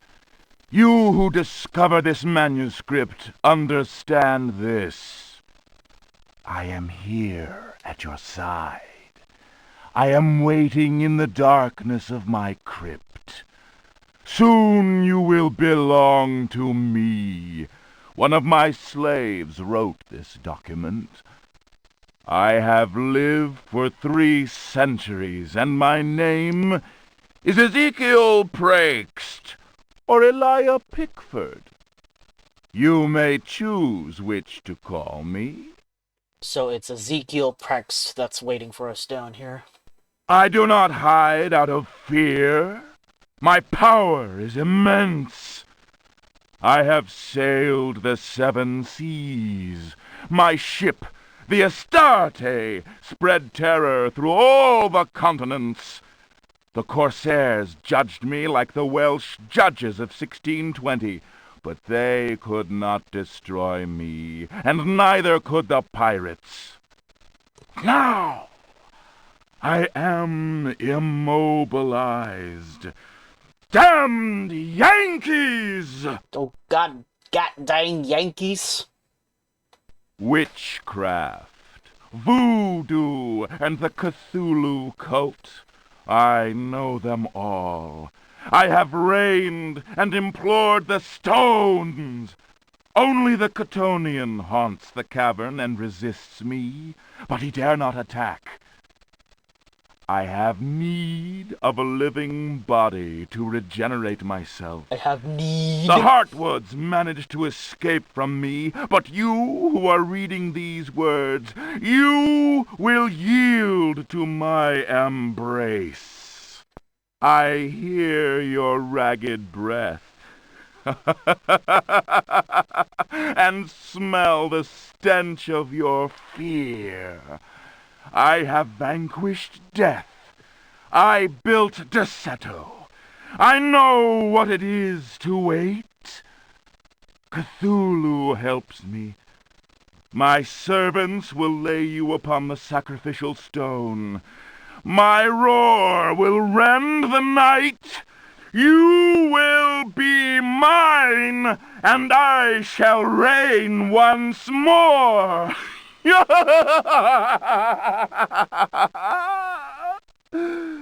Come to me. Man, this voice actor really went all in, didn't he? Well, I at least got the the dark part. I got no lights on and it's completely dark in my room.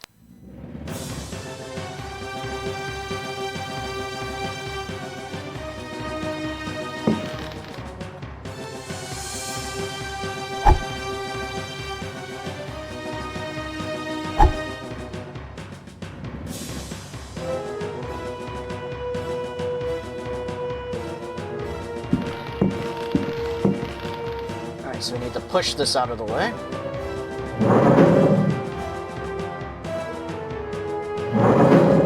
Also, that pirate dude from earlier was actually Prext in his human form.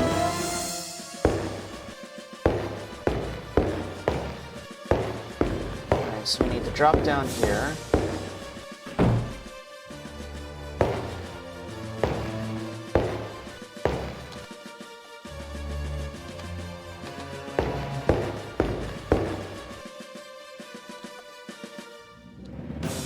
Let's get out our lantern.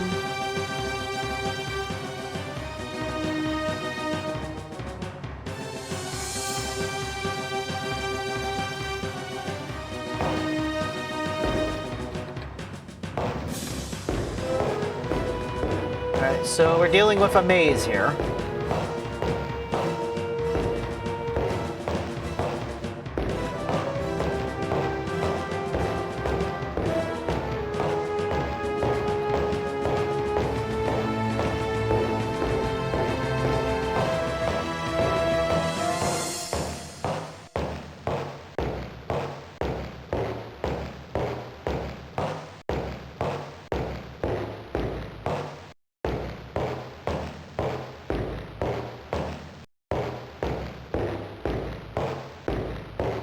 So, I think we need to go this way.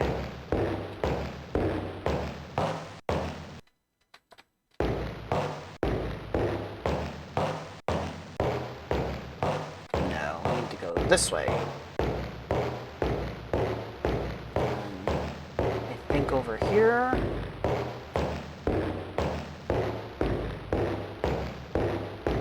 Oh, nope, not quite. Ah, there we go.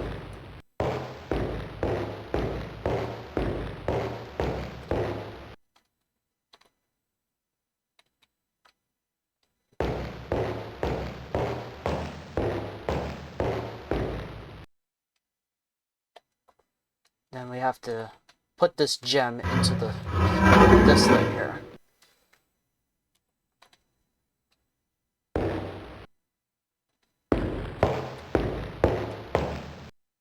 Alright, so that's our final boss right there.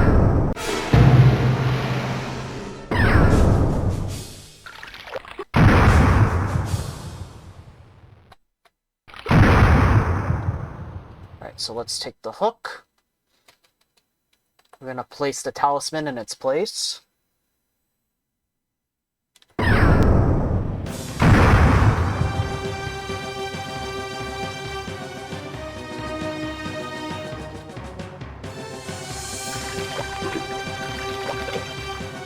Okay.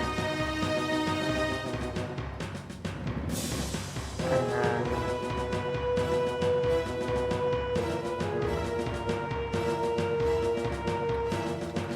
Alright, let's see how you like this, Prext. Oh, no. No, not that.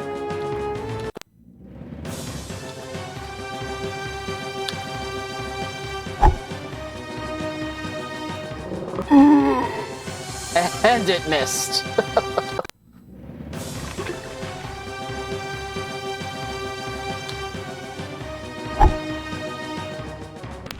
There we go. How about a little fire, Ezekiel? Get out of here. Don't mind if I do.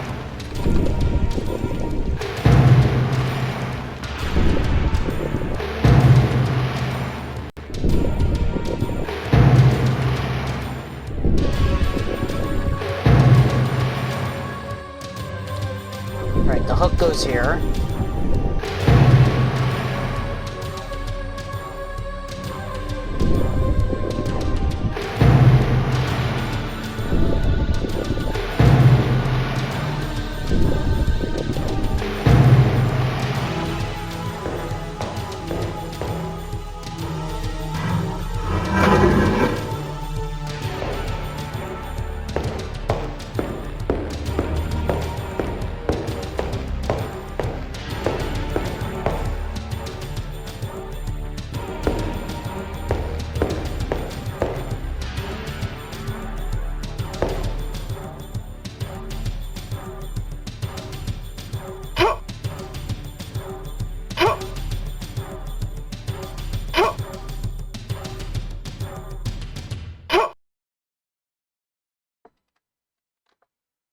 Dang it.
Alright, can I just go out this way then? Will this take me back to the other dock area?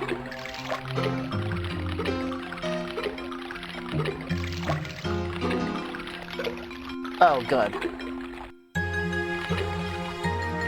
That'll be much easier than trying to jump back across those platforms.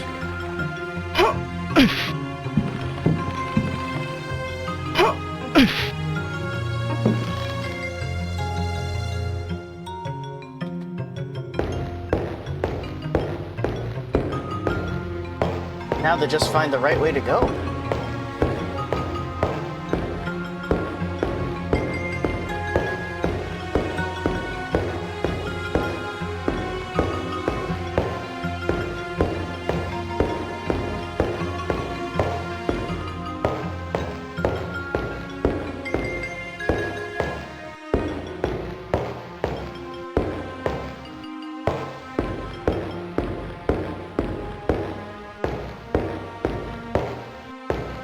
Okay, so that's back to the bridge. We cannot go back that way.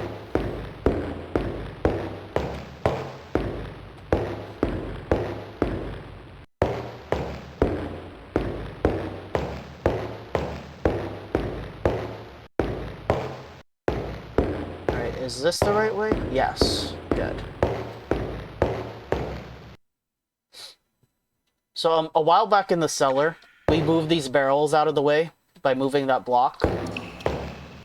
If you hadn't have done that, you'd be trapped up down in the caverns with no way. You'd have no way out.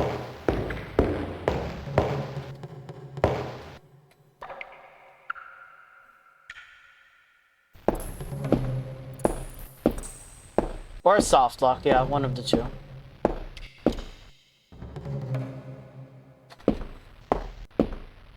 Right, now we can just leave.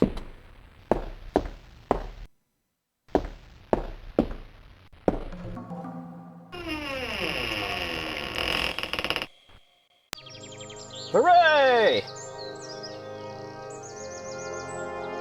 Wahoo! I love his little jump there.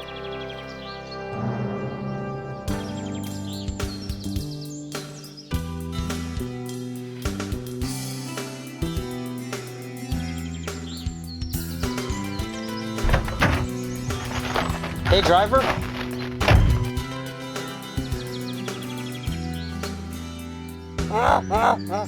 Oh!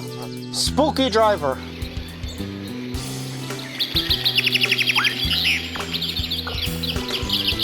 Oh yeah, there you go. That is the original Alone in the Dark. So, I have seen gameplay of Alone in the Dark 2, and it's a completely different beast from this game. It leans much more heavily into action, which I don't think works for how this game was designed. So, yeah. It's certainly an interesting experience, Alone in the Dark 2. But, yeah, I wanted to at least play one of these before the remake, so I'll get around to the remake at some point, but I'm done for the night. Goodbye.